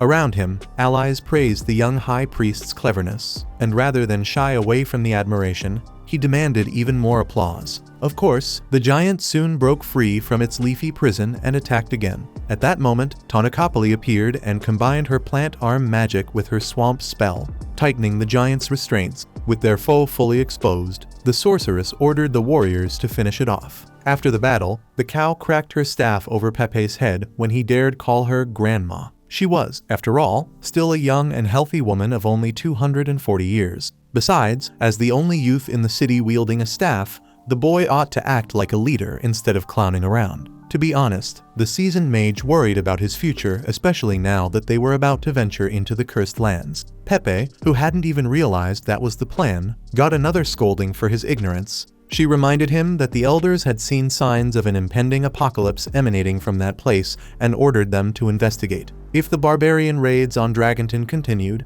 the city would eventually fall, isolated and cut off from reinforcements from the capital. Their survival depended on discovering whether the cause of the attacks lay within the cursed lands before it was too late. Tonokapali herself had insisted that Pepe join the expedition, but now she wondered if she should have ignored the elders and left the boy behind, instead of dragging him into such danger. Lost in her reflection, the cow mage was startled when Pepe suddenly appeared inside the palace, cheerfully introducing himself to Takumi and inviting the king to be his friend. Horrified, Tonokapali rushed to beg forgiveness from the nation's leader. Yet Takumi smiled, accepted the boy's offer, and assured everyone they would get along well. Atu Lamacenta, who had worn a stern expression until now, clapped her hands along with the dark elves to celebrate their king's very first friendship. To mark the occasion, a banquet was held in Minegra's palace. Tonokapali was served a drink and found herself enchanted by its unique flavor. Seeing her delighted expression, Atu proudly proclaimed that their nation produced the most delicious beverage in the world. The cow admitted she had never expected to taste something so wonderful here, nor to find such fine tableware in a place like this. Curious, Pepe asked what the drink was. Maria explained that it was apple juice. At once, Tonokapali knew trouble was brewing. And she was right. Pepe leapt from his seat, pestering the guests, complimenting Gia's muscles, and showing off his magic to Molter. Watching all this unfold, Takumi thought to himself how remarkable the boy's social skills were. He himself could never blend so effortlessly into a crowd. At the same time, Tonokapali found herself at a loss. Pepe was her very first friend, and she had no idea how to handle it, given her dreadful talent for communication. To complicate matters, Minegra was deep in delicate negotiations with Forngon, and she couldn't afford to be swayed by rhetoric. She needed to prove they weren't a hostile nation, which meant showing as much warmth as possible. With all this in mind, Takumi called Pepe over and asked if he would like to play a game. The sudden proposal made the entire banquet tense up, and a heavy mood fell over the hall until Pepe, of course, simply grinned and agreed with joy. And so, the two sat at a table surrounded by various game boards, though Tonokapali broke into a cold sweat, worried about the boy's unpredictable behavior. The truth was that King Takumi seemed delighted with the child's company. That alone could become a powerful tool in strengthening ties between the two nations. At one point, Pepe praised the apple juice and the entertaining games of Minegra, declaring he was happy to have come. In fact, he even suggested they sell the juice to Forngon. While Tonokapali nearly tore her hair out, Takumi recognized the opportunity. He knew the time for negotiations would come, even if he didn't give an answer that night. At last, after the banquet, Pepe stuffed himself to the brim, only to take another blow to the head from his countrywoman for getting a little too full of himself. Atu then asked the woman why they had come to Minegra, a question that once again raised the tension in the room. A bit hesitant, the cow admitted that her country had recently been under attack by barbarians. Atu pointed out that this was unusual, since barbarians generally avoided striking large cities. Tonokapali agreed, but explained that, since these attacks were happening on a massive scale, her nation had decided to investigate the cause of these hordes' sudden appearance. Takumi asked if Dragonton was lacking in military power, and the question made Tanukapali even more anxious, afraid that saying the wrong thing could put her city at risk. She quickly assured them that they were capable of repelling the threat, but emphasized that prevention was always better than cure, especially because the behavior of these hordes was stranger than usual. Atu agreed. The attacks were far too large to simply ignore. Tanukapali then added that 2 of Dragonton's strongest forces, including the staff-bearers, had already been dispatched to investigate, and she hoped this would be seen by Minagra as a sign of trust. Elder Molter acknowledged the reasoning, as did the other dark elves, but then Pepe opened his mouth. According to him, it seemed like Dragonton had sent out their forces because they were terrified of being destroyed and desperately needed a solution. Being contradicted so bluntly made Tanukapali want to crush the brat, but Atu reassured her that Minagra had no intention of harming Forngon. Of course, she understood why beastmen might be suspicious of what evil beings like them were plotting. As she stressed, the kingdom's interests always came first, and, as Takumi made a point of adding, what mattered most at that moment was peace, so their nation could grow. With an innocent smile, Atu admitted that Minagra was an evil domain that loved peace. Besides, if Dragonton were to fall, Minagra would certainly be the Horde's next target. In other words, the matter concerned them directly as well. Eager for military aid, Tanukapali reflected that building Dragonton around the Dragon Vein mine had taken enormous effort, and Minagra's willingness to help probably had something to do with that. But with her city's very existence on the line, all she could do was go along with it. Atu asked the king's opinion, and Takumi replied that friends should help one another, since Pepe's slip-up had put Dragonton in a delicate spot during the negotiations. Tanukapali asked what they wanted in return. Atu immediately mentioned the Dragon Vein mine, which left the cow visibly shaken. Pressing forward, Lamacenta clarified that Minagra had no problem managing the mine jointly with Dragonton, since they didn't currently need such a large supply of mana. However, Minagra did want the right to choose which element the raw energy would be converted into. Tanukapali pointed out that converting pure mana into specific elements was a technology that would take at least another 10 years to develop. But since they had brought it up, maybe Minagra had already achieved the breakthrough. Faced with this twist, the staff-bearer of Dragonton declared that Pepe was an idiot, probably the biggest fool Forngon had ever seen. Even so, he was still the nation's future, destined to one day lead as a staff-bearer himself. And Pepe had one special gift. He could sense the nature of people. That was why the sorceress urged him to make the decision. He had that right as the future head of their homeland. Smiling, Pepe simply declared that what he wanted most was friendship between Minagra and Forngon. In the following scene, Minagra's leaders gathered to review the agreements from the negotiations. Emily recalled that they had agreed to export provisions and toys to Forngon. In return, they would import daily necessities and metal goods. For Molter, it was a relief to secure those items without depending on the king. Atu celebrated the fact that the greatest prize of all was access to the Dragon Vein mine in exchange for military aid. Molter noted that they had gained an advantage thanks to Pepe's blunder, but admitted that the boy's clumsy nature was concerning. Takumi agreed, though deep down he thought that if it weren't for the boy, the friendship between the two nations might never have come so easily, and the agreement might not have been reached in time. With that in mind, the King of Ruin even wondered if the child had revealed Dragonton's weakness on purpose. Returning to the matter at hand, Atu raised the question of future relations with Forngon. Karya asked what kind of country they truly were, and since no one knew, Molter insisted that learning their customs and traditions would be crucial to strengthening their bond. For Atu, the problem was that their capital, Crescent Moon, was too far away, so any investigation would take time. For now, that matter would have to wait. Takumi then ordered that aid to Dragonton be prioritized. Molter reminded them that they would need some formal pretext to justify entering another nation. The council floated the idea of sending someone to pay respects before dispatching a formal delegation. Molter volunteered, but everyone agreed that the Chancellor and Minister of Magic was far too important for such a task. Instead, they decided to send Maria and Karya, who held no official positions yet but were deeply trusted. Takumi worried that the mission would be dangerous for them, but Molter reminded him that both were being trained as future leaders of the nation. This would be their first chance to gain real experience. Even so, when the king still showed concern for their safety, Atu Lamacenta offered to accompany them. Molter, however, argued that this wasn't wise, since she was Takumi's closest confidante. Hearing such sweet words, the young elf was utterly enchanted, overjoyed that she had been acknowledged as so close to her great leader. In the end, Carrier recalls something Takumi once told them. They are free. Thinking about the freedom they have, the two decide they want to be useful to their master.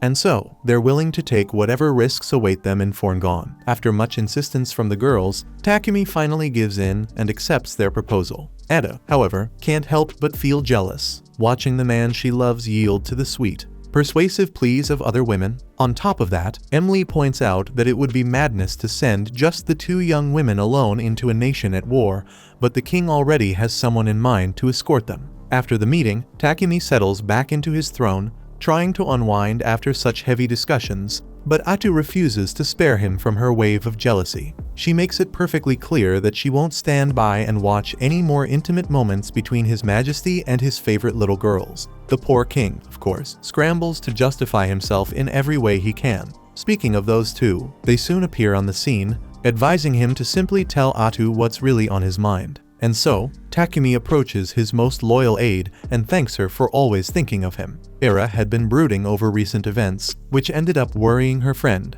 But Takumi always knew he'd only made it this far because she was by his side. That's why he makes it clear that he needs Atu, and asks her to lighten up because to him, she is truly one of a kind. Lamacenta nearly bursts from the inside out upon hearing those words, her imagination running wild. She can only think about when those two will finally get married and live happily ever after, in a cozy home with a fireplace and a dog. After that, Takumi takes Maria and Karia to visit Minagra's clinic, a low-cost facility where the population's illnesses are treated. But the real reason for their visit is that the girl's escort is waiting inside. Atu wonders if it's who she thinks it is, and the king confirms it's the unit he had only just created not long ago.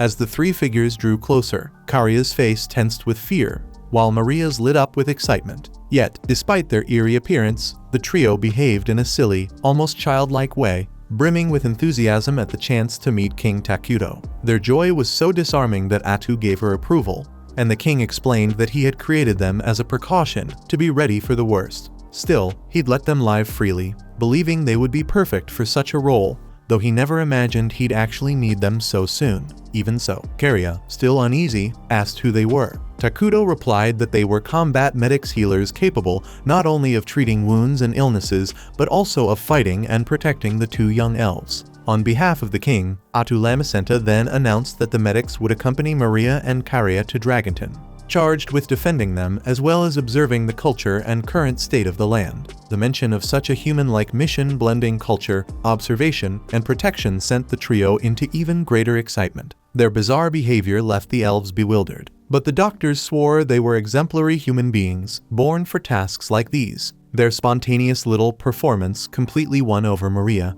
who rushed forward to greet them as comrades. Seeing this, Takuto felt a kingly urge to reward their loyalty, declaring that he would grant them a prize for protecting the two girls and following his commands. Since they seemed oddly obsessed with the subject, the sovereign gave them proper human names, Ikiro, Gyro, and Saburo. The three beamed with delight. Reflecting on it, Takuto realized that in this world, unlike the game units, had personalities of their own, and a name made them feel like true individuals. Upon receiving his, Ikiro vowed to honor the blessing by carrying out his duty flawlessly. Gyro agreed that such an act was deeply human, and Saburo echoed the sentiment. Soon even Maria was caught up in the doctor's theatrics, which made Takuto wonder if perhaps he had gone too far. Curious, he asked Karia what she thought of it all. She answered nervously that they would do their best. Concerned, Atu reassured the girls that if they ever found themselves in trouble, they could always turn to her. Sometime later, in the city of Dragonton, its mayor sat fuming. She had left behind her perfectly ordered elven homeland, convinced she'd finally find a handsome husband, start a family, and live a comfortable life. Instead, all she ever did was drown in endless work and suffocating bureaucracy. Slamming her mug on the desk, she cursed the fact that she now had to rely on the forces of darkness to defend her city, especially when she had never even heard of this so-called Dragonton before. Just then, someone stepped into Mayor Antic's office. In a flash, she dropped her aggressive demeanor and forced on a sweetness that was anything but genuine. Embarrassed, her assistant explained that some visitors wanted to meet with her. Since they had no appointment, the mayor immediately demanded that they be sent away after all. Her time was worth more than gold, and anyone who dared interrupt her deserved to die. But then her secretary mentioned they were emissaries from Minagra. At that, Antic nearly exploded, berating her staff for not saying so earlier. This was top priority. And so, the leader of Dragonton received her guests, introducing herself as Anteli's Antic, once again putting on her mask of force charm. Still, the haunting aura of Minegra's combat medics unsettled her. She couldn't fathom why the staff bearers had allied with such terrifying creatures, though she dared not say it out loud. Instead, she graciously thanked the travelers for coming. When the Elfuer sisters stepped forward, she praised their manners. But inwardly all she could think about was the dark reputation of the Dark Elves and how Minegra had accepted them as citizens. Yet they weren't the true threat here. The real concern was the three standing behind them. Antic had heard whispers long ago of an assassin unit of Dark Elves, and she wasn't about to let her guard down. Then, at the mention of their surname Elfuer, she recalled Tonakopoli once speaking of these very girls as the future leaders of Minegra, personally trained by the King of Ruin himself. Realizing just how important her guests were, Antic visibly flinched, leaving the young emissaries confused. If she handled this wrong, it could spell disaster. With her nerves laid bare, she asked what business had brought them to Dragonton. When Caria and Maria hesitated, Gyro stepped forward, offering to speak on their behalf. He explained that the visit was simply a response to Pepe, the staff-bearer's invitation to enjoy the city. It was meant as the first step toward friendship between their domains, a symbolic gesture of unity. He added that the girls were still young and learning how to handle such matters, so official talks should be avoided for now. Relieved, Antic smiled. They weren't here to negotiate treaties, just to share a warm greeting and taste the local delicacies. Still, she knew better than to risk upsetting them. And since she was dying for an excuse to escape her work, she offered to personally guide the sisters around the region. Winning their favor, after all, would surely earn her praise in the eyes of Minegra's king. With that in mind, Antic escorted the pair through Dragonton's sights, especially the bustling street market, eager to delight them with its array of foods. Watching from afar through magic, Takuto felt reassured that everything was going well, though Atu grumbled that he had abandoned her to deal with the paperwork they'd promised to finish together. By nightfall, Minegra's emissaries bid farewell to the mayor, leaving with a favorable impression of her. Later, back in their quarters, the sisters sat down to review the day's findings. Caria asked Maria for her thoughts, and Maria, with a troubled look, admitted that what struck her most was the fear she felt seeing so many hungry, insecure people wandering the city streets, weighed down by the war. The doctors were astonished by the young girl's remark, and when Caria revealed that her sister was sensitive to the emotions of others, able to grasp people's feelings to a certain extent, the trio struck their trademark poses, declaring it a remarkable power indeed. In fact, they believed it was this very empathy that had led the elf to ask them to buy a pretty plant at the market, which they now placed in her hands. Maria had no idea, but her sister instantly recognized it as popple, an herb that induced overwhelming euphoria and hallucinations so dangerous it had been banned from consumption and cultivation in several countries. The moment Maria heard that, she tossed the plant away. Caria suspected that, judging from its pristine condition, it had likely been cultivated, especially since it was openly sold in Dragonton's markets. A shame, really, considering how hard Miss Antic worked to keep the city safe. Faced with such a delicate matter, the girls' bodyguards resolved to heighten their vigilance against whatever trouble might surface in this fragile region. Later, the Elfuer sisters were led to the Dragon Vein mine. The plan, of course, had been to conceal those cold yet breathtaking veins beneath the earth, but not all of them could be hidden. As the girls laid eyes on the glittering minerals, they were reminded of their mother's words that the world was brimming with wonders they had yet to see. The thought filled them with joy, and, at the same time, a tender longing for the woman who had raised them with such care. But not everything was so bright. Watching the sisters' movements, a merchant approached, introducing himself as Vesta Kirklane, an ambitious trader with a controversial proposal. Since Minegra was jointly controlling Dragonton in the midst of the war, he suggested that this foreign nation cultivate popple with him and share the profit. Of course, he had other enticing offers as well, but those required a more appropriate setting. Thus, he invited the sisters to join him later that very evening, at sunset, in a meeting place described on the parchment he handed them. As Caria accepted it, Vesta emphasized how much he enjoyed dealing with those aligned with darkness, for they understood his ideas quickly. He was certain, in fact, that Minegra's king would be thrilled by their conversation, and so he awaited the sisters at the meeting to come. Not long after, the Elfuer sisters were received once again in Dragonton's mayoral office. The impression was that their earlier outing had gone well. Indeed, the sisters even pledged to make themselves available should the mayor need assistance. On that note, Antic said that if they truly wished to help, she would appreciate them speaking well of her to the king of Minagra. They agreed without a second thought. Suddenly, Vesta barged into the office, flanked by two thugs, having gained entry through less than peaceful means. Since Caria and Maria had failed to appear at the meeting, the merchant had taken the liberty of showing up in person to hear their answer. Antic was stunned. She loathed Vesta and his schemes, and it almost sounded as though the elf sisters had gone behind her back to bargain with him. But Caria was quick to make things clear. She would never work with a man like him. Their absence from the meeting, she said, should have made that perfectly obvious. Since this man posed such a threat to the city, the emissary of Minagra requested to deal with him personally, assuring Antic she wished to avoid straining relations between their two domains. Antic, more than willing, gave her blessing, her finger pointed straight at the intruders as she declared how long those vermin had been wreaking havoc in Dragonton. With that, Ikiro, Gyro, and Saburo stepped forward to face the merchant and his henchmen. Yet strangely, Vesta remained far too calm. From his pocket, he produced a vial containing a purple serum. Caria suspected it to be a concentrated extract of popple. 1 dose of it, and you would never be able to live without it again. Before anything else, Caria asked if the man understood what he was doing, because in attacking emissaries, he was effectively declaring war on Minagra, the domain of the fearsome king of ruin. Vesta, however, brushed off any concern. With a single injection, the young ladies would obey his every command, and when that happened, Minagra's twisted ruler would surely do whatever it took to reclaim his beloved children. Confident in his scheme, Vesta handed the vial to one of his men and walked out, certain his plan was flawless. Yet the instant he stepped beyond the office doors, as his subordinate struck, the sword of one was flung aside, flying so close it nearly pierced the merchant's skull. Turning back in shock, he realized nothing had gone according to plan. Meanwhile, in Minagra, Takudo sat enjoying tea with his loyal companion.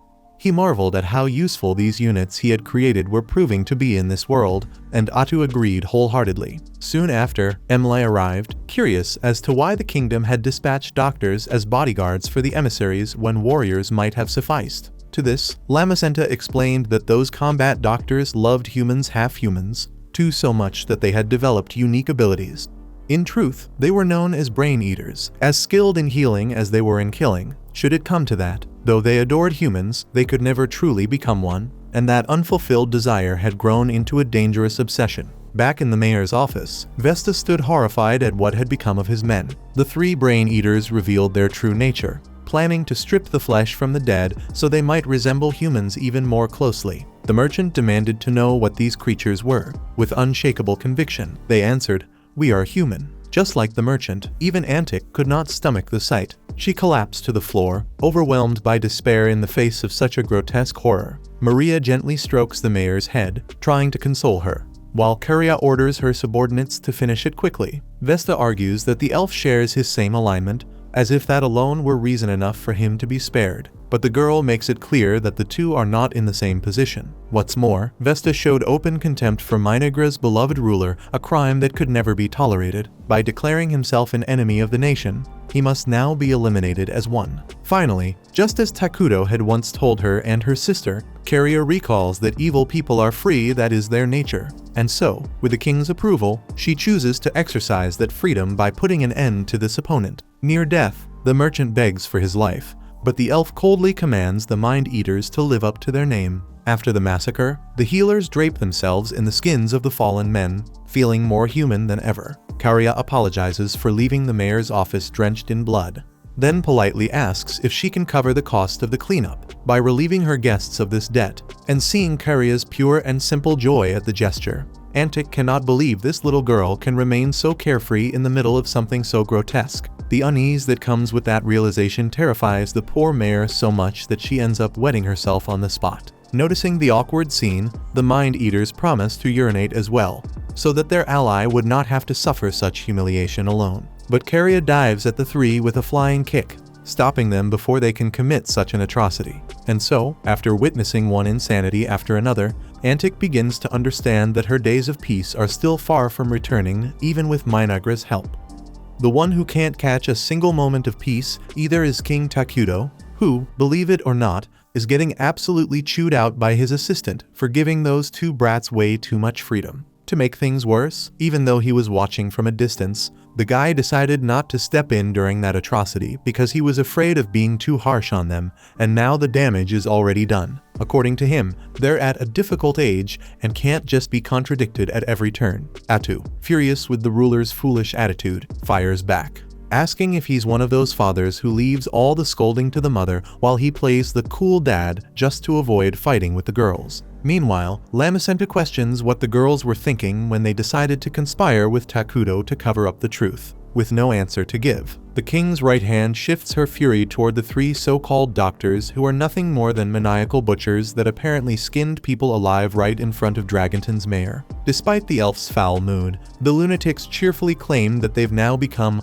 a little more human, which only makes things worse. Takuto admits that maybe the brain eaters aren't the best influence on the girls and laments the fact that his daughters have turned into delinquents. As punishment, Atu demands that everyone write an essay of repentance. Sometime later, once everyone has finished their writing in the conference room, the assistant announces it's time to discuss what to do about Dragonton. At that very moment, Takuto was handing out candies to reward his precious daughters, which of course makes Atu question whether these three troublemakers are actually remorseful. The scolding had escalated so much that even Gia had to ask her to tone it down. Emily, for her part, understands why Atu is upset but reminds everyone that the priority is to continue the meeting, while Molter laments that they clearly failed to raise these young girls properly. After all that outburst, Lamacenta finally calms down and admits she went too far. At that point, Molter opens the meeting and asks the Elfur sisters if the investigation unfolded exactly as it was written in the report. Karia confirms, adding that the king himself also reviewed it, so everything should be in order. From there, the elder remarks that the city seems to be unstable, and Emily points out that crime has been steadily rising in the region. To make matters worse, the report says Dragonton is still dealing with goblins, orcs, and hill giants. For Gia and Najeev, the first two are manageable, but the giants are a whole different story. Molter explains that they tend to appear suddenly in groups near the city, their numbers always growing bit by bit. Usually, beastmen have sharp senses that allow them to detect incoming enemies, but since they haven't been able to spot the giants' approach, it may mean they're exhausted. Either way, Gia stresses that if nothing is done, it's only a matter of time before Dragonton falls. That means Minagra's forces must be dispatched as quickly as possible. Emily agrees that help must be sent, but she refuses to split the kingdom's forces because if they send their immediate reserves into battle, construction and agriculture will suffer. Atu then declares that she'll personally be part of the support sent to Dragonton, and Molter assumes it's because of her ability to steal other people's skills. The elf confirms, saying she could have a field day against weaker barbarians, then asks if Takuto agrees. The king nods, saying he had already decided to send her anyway. With that, Molter takes on the responsibility of forming an escort for this key figure of the kingdom. For example, he'll bring along his apprentices, who can handle bureaucratic work and easily defeat goblins with their magic. Gia, in turn, states that his warriors will focus on national defense. On the other hand, Emily admits she still feels uneasy, considering that local defense has so far relied heavily on Atu Lamacenta, who is, to put it bluntly, the main piece on the board. Given this situation, the King of Ruin appoints the heroine, Isla, as the new centerpiece of the kingdom's defense. Since her production is nearly complete, she'll soon be crucial in providing safety for the people and the territory as a whole. The Dark Elves praise the king's foresight in devising such a brilliant strategy ahead of time. Takuto simply waves to his subjects, all while thinking to himself that he actually just happened to think about it a little earlier, pure coincidence. Still, it seems important to keep up the act of being the all-powerful ruler in front of them. Atu then asks the king to give his closing remarks, and Takuto reflects that inviting the Dark Elves into these meetings was the right move. After all, this is nothing like the old days, when he had to figure out everything alone on his computer screen. Now, managing a real civilization, every step counts, and having strong, intelligent people by his side is vital. With that in mind, the king declares that this will be Minagra's official strategy and that everything must proceed exactly as discussed here. The Dark Elves, fired up, respond with enthusiasm, vowing to give their all. Takuto realizes that this final statement truly boosted the officer's motivation, and that, in that instant, he fulfilled his role as a leader, drawing out the maximum potential from his people. Even though it's a difficult task, it's deeply rewarding for him. Afterward, they go to check on Isla's production, which is almost complete. The kingdom has been forced to ration massive amounts of resources to ensure the heroine's summoning, but it's certain to pay off. A bit concerned, Karia asks what kind of person this heroine will be, and Takuto answers that everyone will just have to wait and see. Through telepathy, he asks Atu what she thinks will happen with Isla. She replies that this is the first heroine they've summoned since founding the kingdom, and honestly, she has no idea what to expect. Even so, Takuto hopes nothing bad will happen, and if Isla does turn against the king, Atu swears she'll protect him with her life. Takuto gives his thanks, admitting he only made it this far because of the unwavering support of his great companion. Still, he reminds her that if Atu were to die, he wouldn't be able to summon her again, so it's crucial that the elf doesn't act recklessly. At last, the sovereign of Minagra begins the ritual that will consume every necessary resource to bring forth the nation's newest protector. The magical process produces a massive egg that slowly cracks open, until a creature emerges from its shell. Watching closely, Atu Lamacenter reflects that her king always prepares for even the smallest risk, but honestly, she thinks the chances of anything going wrong are slim. Or at least, that's what she wants to believe. When the summoning is complete,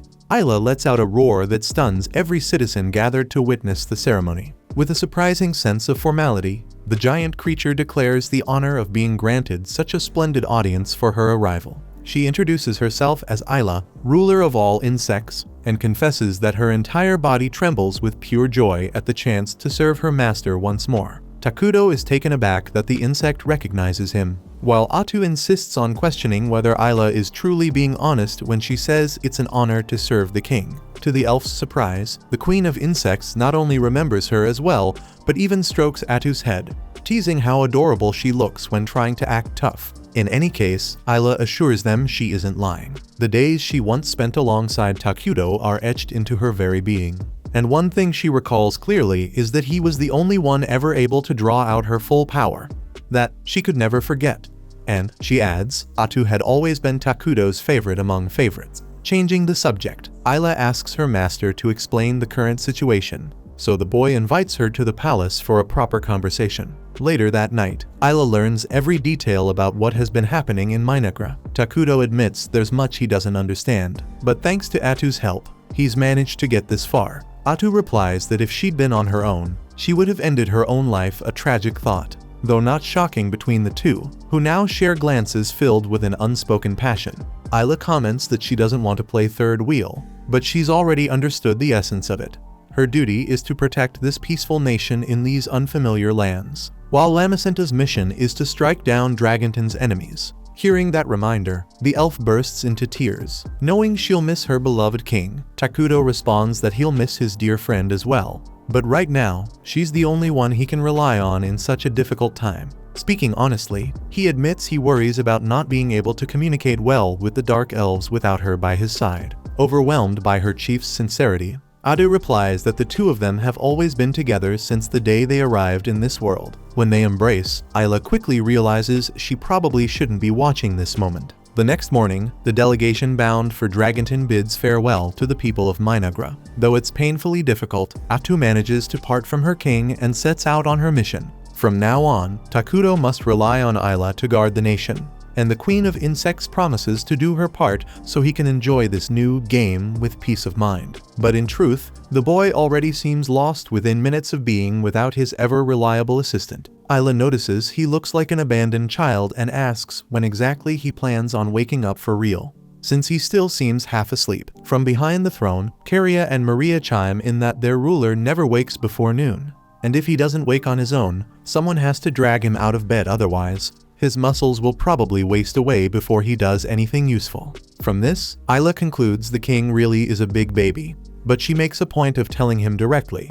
He's none other than the great leader of Minagra, the king of ruin, and it wouldn't be good for his image if everyone found out he sleeps until noon and sometimes has to be woken up by his own daughters. From now on, she insists, he must make sure to wake up earlier. Takuto promises he'll try. Karia remarks that Isla is completely different from Atu. who's always coddling this boy and letting him do whatever he wants. On that note, Ayla asks to borrow the Elfur sisters as guides so she can better explore the nation's facilities. Takuto interprets this as her wanting to see the structures firsthand, rather than relying on maps, so she can form a solid picture of the territory's defenses.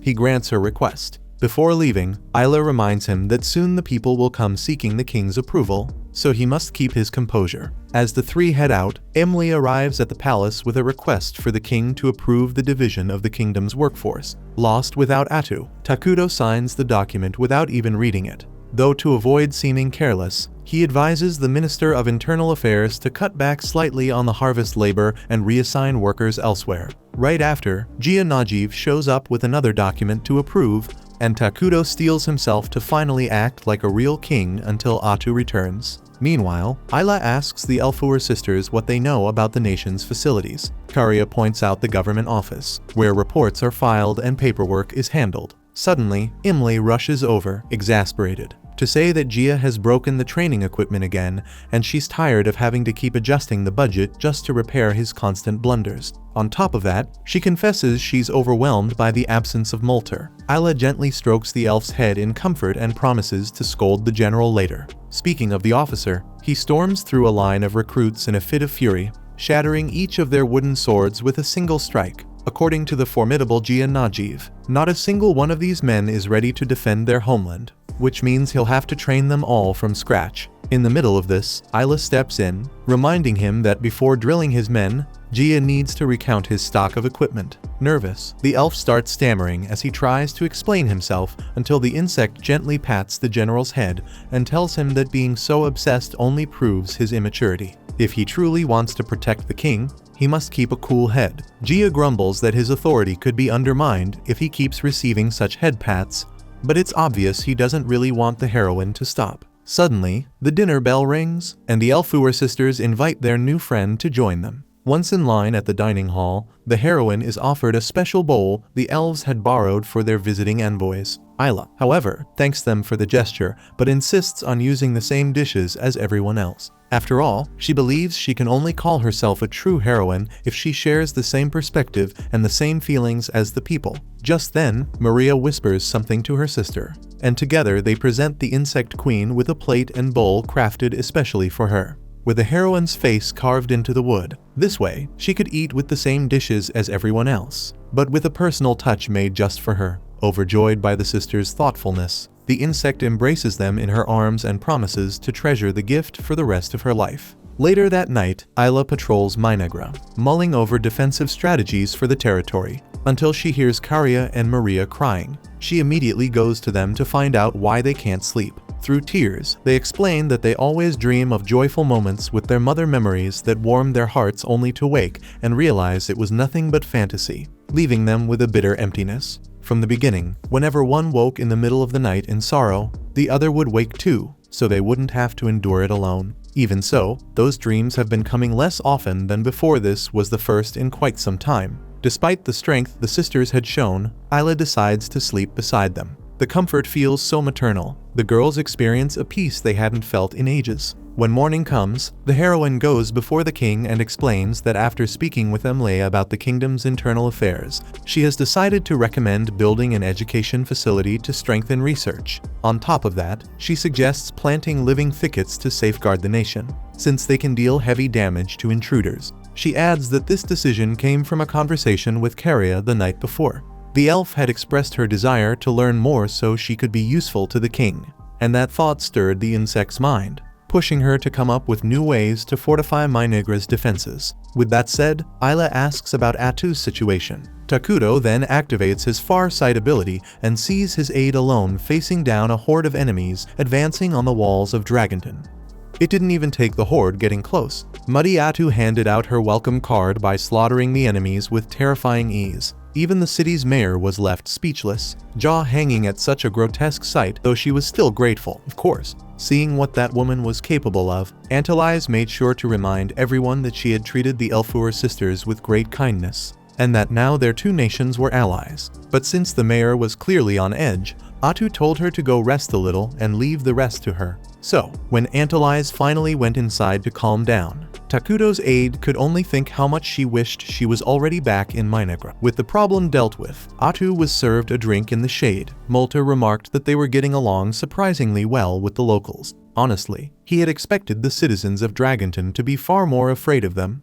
But apparently Pepe's charm had gone a long way in building that connection. Hearing the boy's name made Atu recall the time he saw her tentacles and called her an octopus. She was about to snap at him, but the kid suddenly remembered he needed to head back to Crescent Moon and left Dragonton in the elf's care, leaving her without a word to reply. Changing the subject, Molter asked about her looting of the barbarian's skills. Muddy assured him it was going quite well.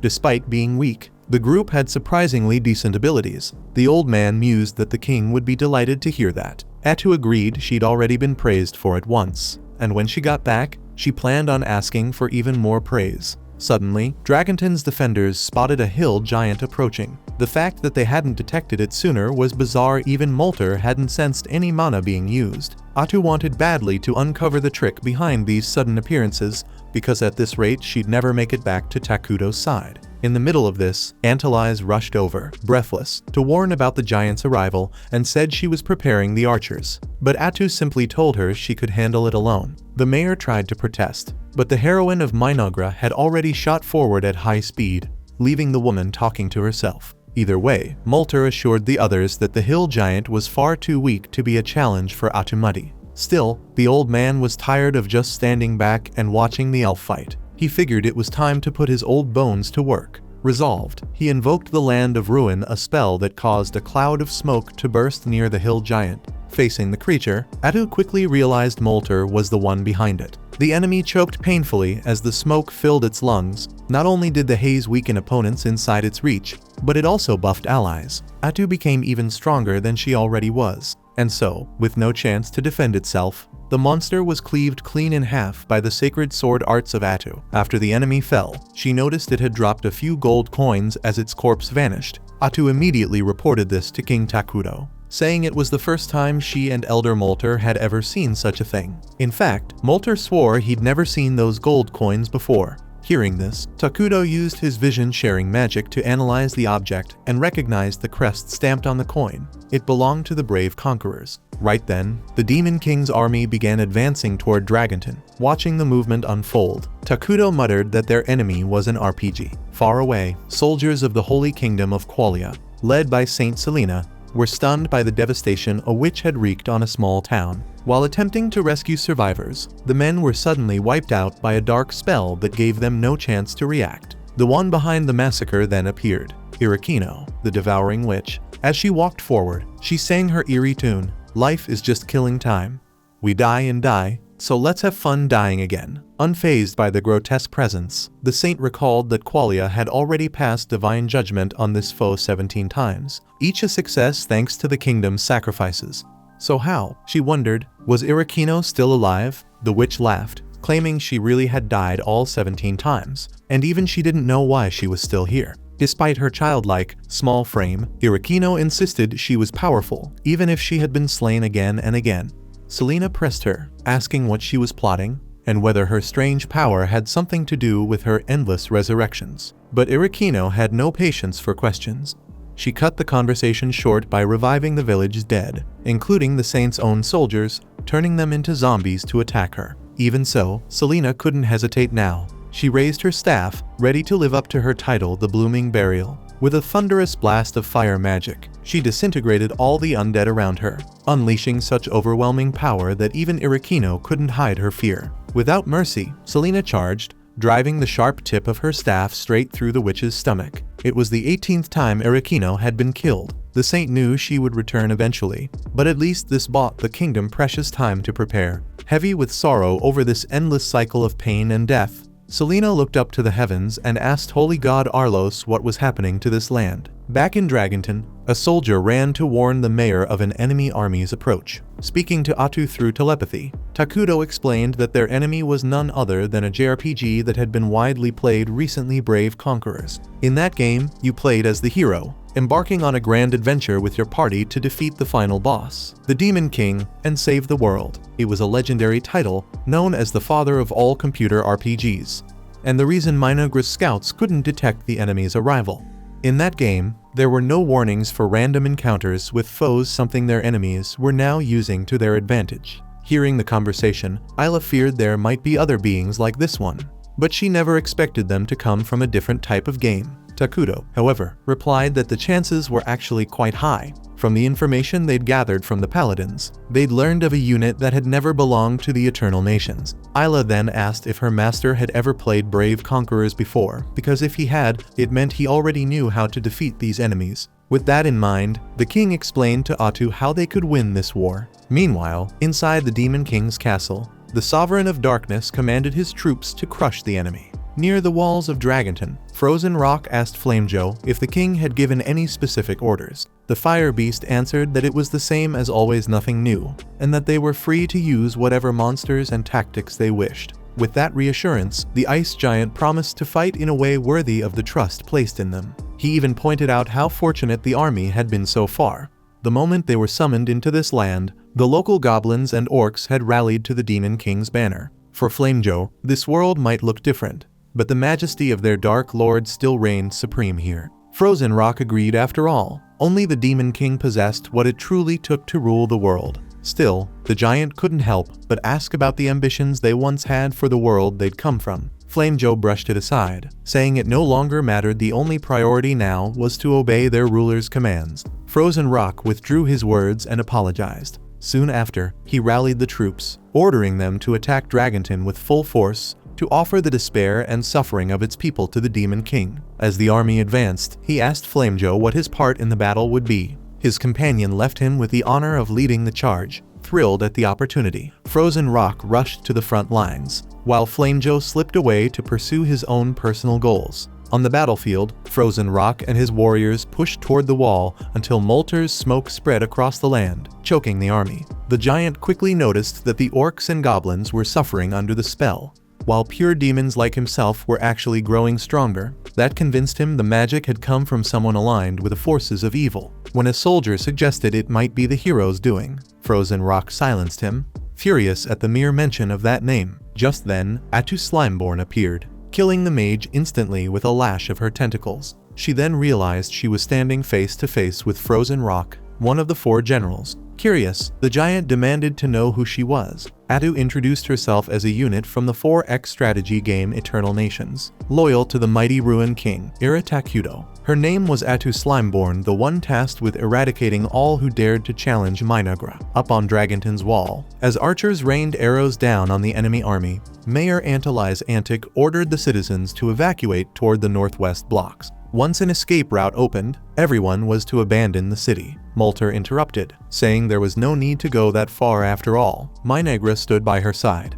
terrified. Antali's protested. There was a massive army at their gates, and though they were momentarily disoriented by the Elder's spell, that alone wouldn't be enough to prevent catastrophe. But then, distant explosions and monstrous screams echoed through the ranks of the enemy. According to Molter, that was Slimeborn at work. Victory was assured. Before long, the elf would bring back the enemy general's head, and without their leader, the opposing army would collapse into nothing but rabble, easily wiped out. On the battlefield, after dodging wave after wave of icy spears, Atu Slimeborn strode forward with fearless confidence, cutting down every foe in her path exactly as King Takudo had foreseen. As he had explained, RPG battles usually revolve around small parties, but in a 4X strategy game, the scale is entire armies.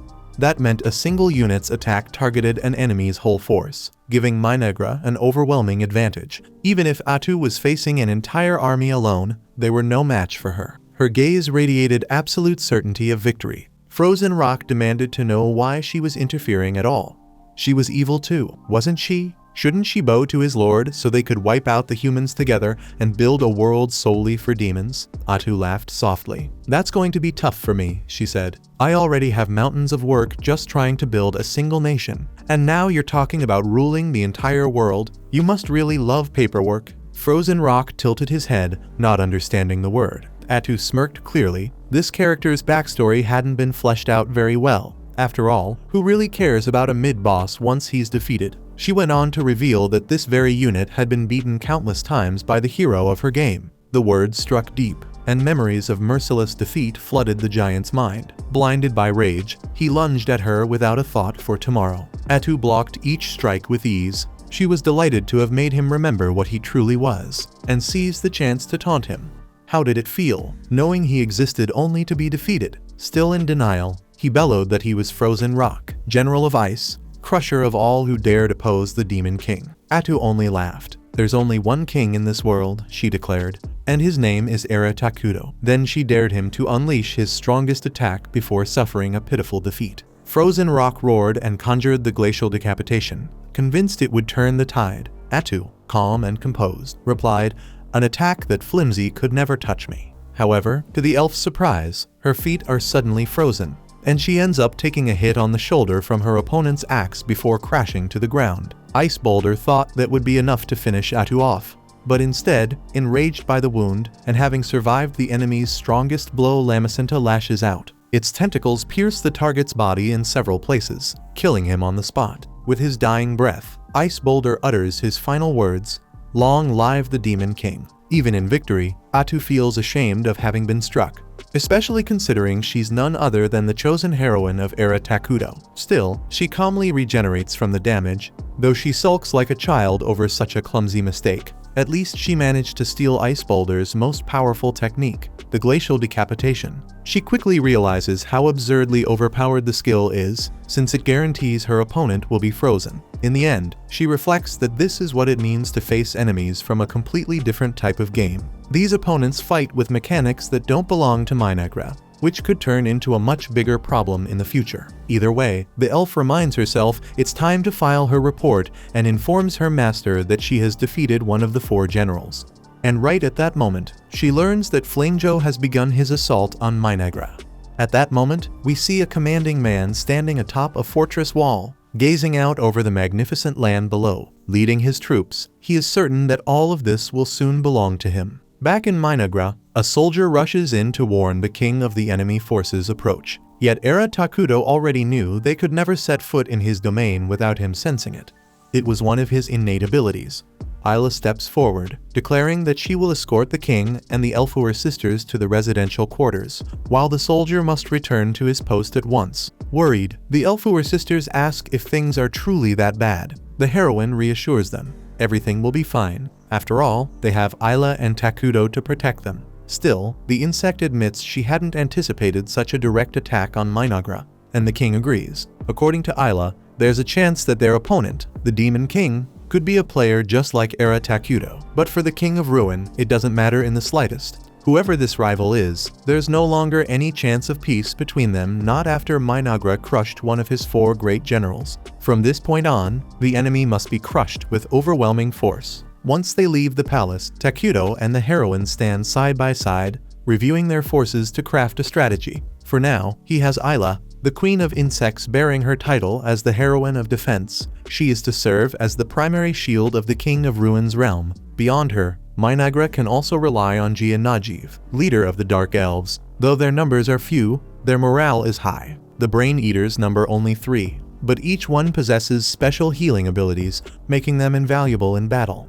And then there are the larvae Isla has nurtured. Though intended as laborers, they can take to the front lines when needed, especially since the presence of their mother naturally makes them stronger. Even so, the heroine regrets not foreseeing battle and raising more larvae, but Takudo reminds her there's no use in dwelling on what wasn't done. What matters now is gathering what they have and moving quickly. Caria and Maria speak up, saying the people of Minagra are deeply grateful for the larvae. Isla, touched, embraces the girls with maternal warmth. Meanwhile, Emily contacts the king, reporting that the evacuation of non-combatants has been completed. Now, all that remains is to await his command. Shortly after, Gia Najiv sends word. She has an estimate of the enemy forces invading the cursed lands. Before anything else, Takudo is quietly pleased. His subordinates are acting independently and proving useful without direct orders, something impossible back when he was playing at a computer. Finally, Gia delivers the news. About 1,000 enemy soldiers have crossed into their territory.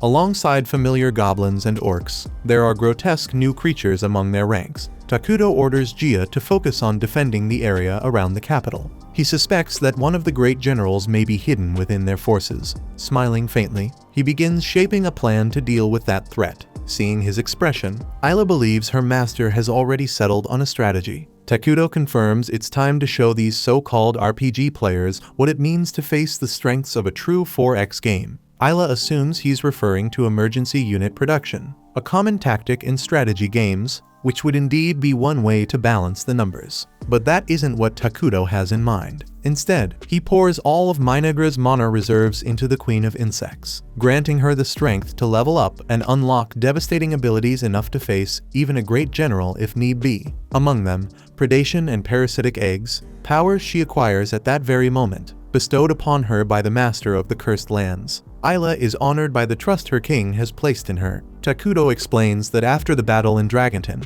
he already has a good grasp of how the enemy fights. Even if one of the great generals shows up, the Queen of Insects can handle it. Now, she must prove why she is known as the heroine of defense. Bowing deeply, the creature promises to meet his expectations and utterly annihilate their foes. Before she departs, Takuto warns her to be wary of RPG-based mechanics in enemy attacks. They may hold tricks meant to catch her off guard. Ayla remembers how Atu was taken by surprise in such a way, but assures him she won't make the same mistake. The Elfur sisters, calling her mother, bid her farewell with worried hearts. Ayla, as she had promised before, vows to return no matter the cost. Deep within the forest of the cursed lands, Flamejo's forces begin to feel the creeping terror of that grim, haunted wood. A soldier in armor wonders aloud why they were forced to split off from Frozen Stone's contingent to attack this distant place. The mage beside him suspects the operation lacks the Demon King's approval, that perhaps their general is betraying his supreme ruler.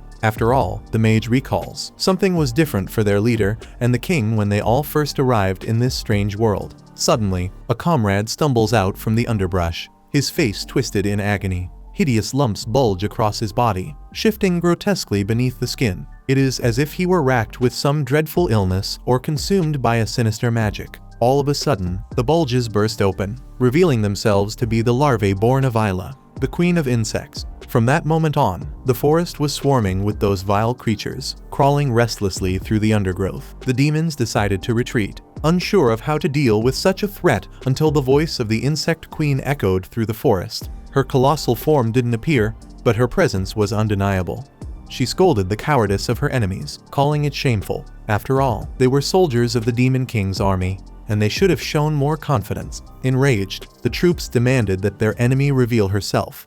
So, Ayla granted their wish. Moments later, the battle was already over. In the blink of an eye, she had wiped out every last one of them without the slightest difficulty. Out of a score of 100, she gave those weaklings a 30. That's when Flamejo appeared. He admitted, with a touch of sorrow, that her harsh judgment of his soldiers hurt him. Still, he asked his opponent to properly introduce herself. Ayla obliged, giving her name and, above all else, declaring the honor it was to serve the King of Ruin, Minagra's leader, Era Takuto. In return, the Demon King's general revealed himself as Flamejo, the Demon of Flames. To his surprise, Ayla was delighted to discover that one of the great generals had truly appeared before her, as if defeating one of them would be a simple task. By the way, she casually remarked that the ice boulder had been at Dragonton. That little jab was enough to make Flamejo realize his comrade had been slain. He wasn't shocked, though. He'd known it was bound to happen after all. The Ice General was the weakest of the four, but the Demon of Flames?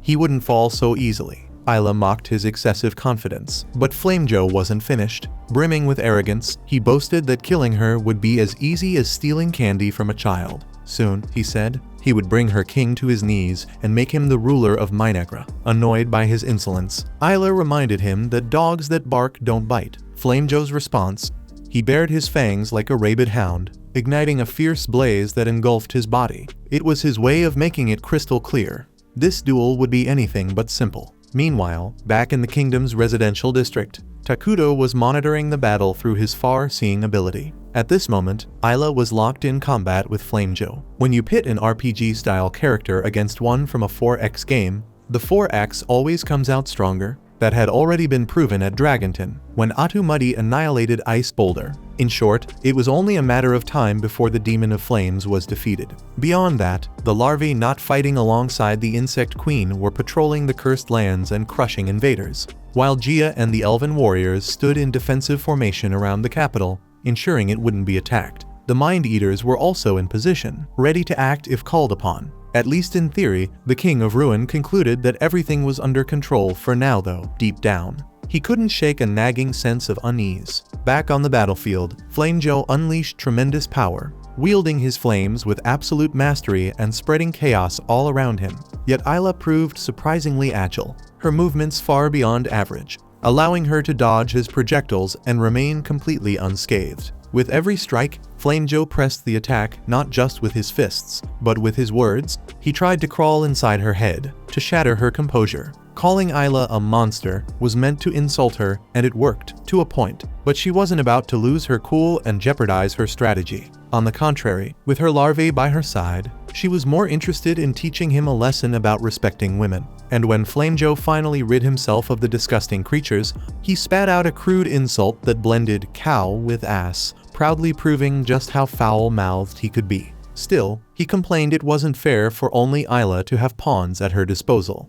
So he summoned his own subordinates, soldiers ready to throw down their lives for him. Curious, Ayla asked why, exactly, this demon was so determined to attack Minegra. As she voiced her question, she sent waves of larvae tunneling beneath the soil toward the enemy troops. In no time, their bodies were overrun by swarms of insects and swiftly consumed. She tried the same trick on the general himself, but Flamejo burned the pests to ash, his fire shielding him from harm. After dodging a barrage of claw strikes, Ayla pressed him again. Why separate Dragonton's forces just to attack Minegra? His answer was evasive, hinting that the King of Ruin already knew the truth, though he had chosen to hide it from her. Even so, Ayla never wavered in her loyalty. Frustrated, Flamejo demanded to know what she thought of herself. That question gave Ayla an opening, and she shot back that he seemed the one lost about his own identity. The demon of flames flew into a rage at the remark, lashing out recklessly. Blocking his punch, Ayla reaffirmed who she was, a heroine of Minegra and, as she had already declared, a loyal servant of Era Takudo, nothing more, nothing less. Consumed with anger, Flamejo confessed his hatred. He despised the freedom Ayla enjoyed. The freedom of serving her master out of her own free will, something he had never once experienced. What? He demanded. Did that feel like? Ayla answered with a single word: happiness. The joy of being useful to her master was incomparable. Flamejo, on the other hand, was nothing but a puppet, forever forced to dance to someone else's tune.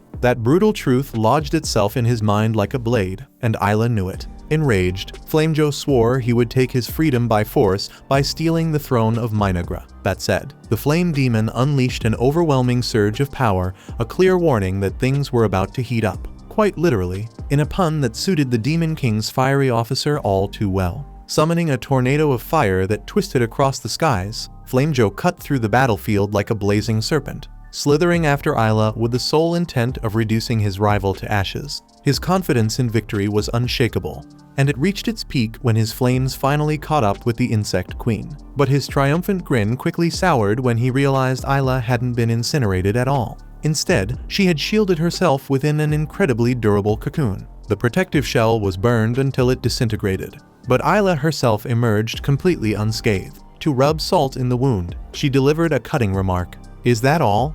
Is this the extent of your hunger for freedom?" From that moment on, Flamejo lost all control not just of his composure, but of the sheer force behind his attacks. Burning through his mana as if tomorrow would never come, the flame demon soon found himself drained, his relentless storm of fire reduced to nothing more than a spectacular but useless display. Not a single ember had harmed his target. Ayla evaded his frenzy, closed in, and drove her claw across his abdomen. Teetering on the brink of death, Flamejo's mind wandered back to a moment when the Demon King had believed that peace and freedom would finally be theirs if only they could conquer this world. Yet, in the end, no matter his high rank as a general, Flamejo realized too late that he had always been nothing more than a puppet. And so, with grim acceptance, he chose to dance to fate's tune until its final note. Ayla's claw tore him in two, ending the reign of the flame demon. Watching from a distance, Takudo praised the heroine's performance. She had reached a new level by winning such a pivotal clash, but victory came shadowed by unease.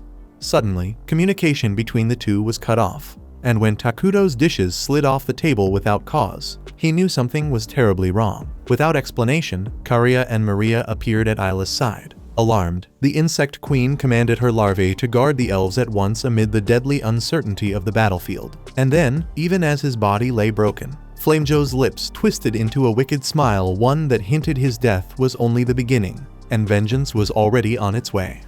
Check out these videos appearing on your screen and subscribe so you don't miss the next part.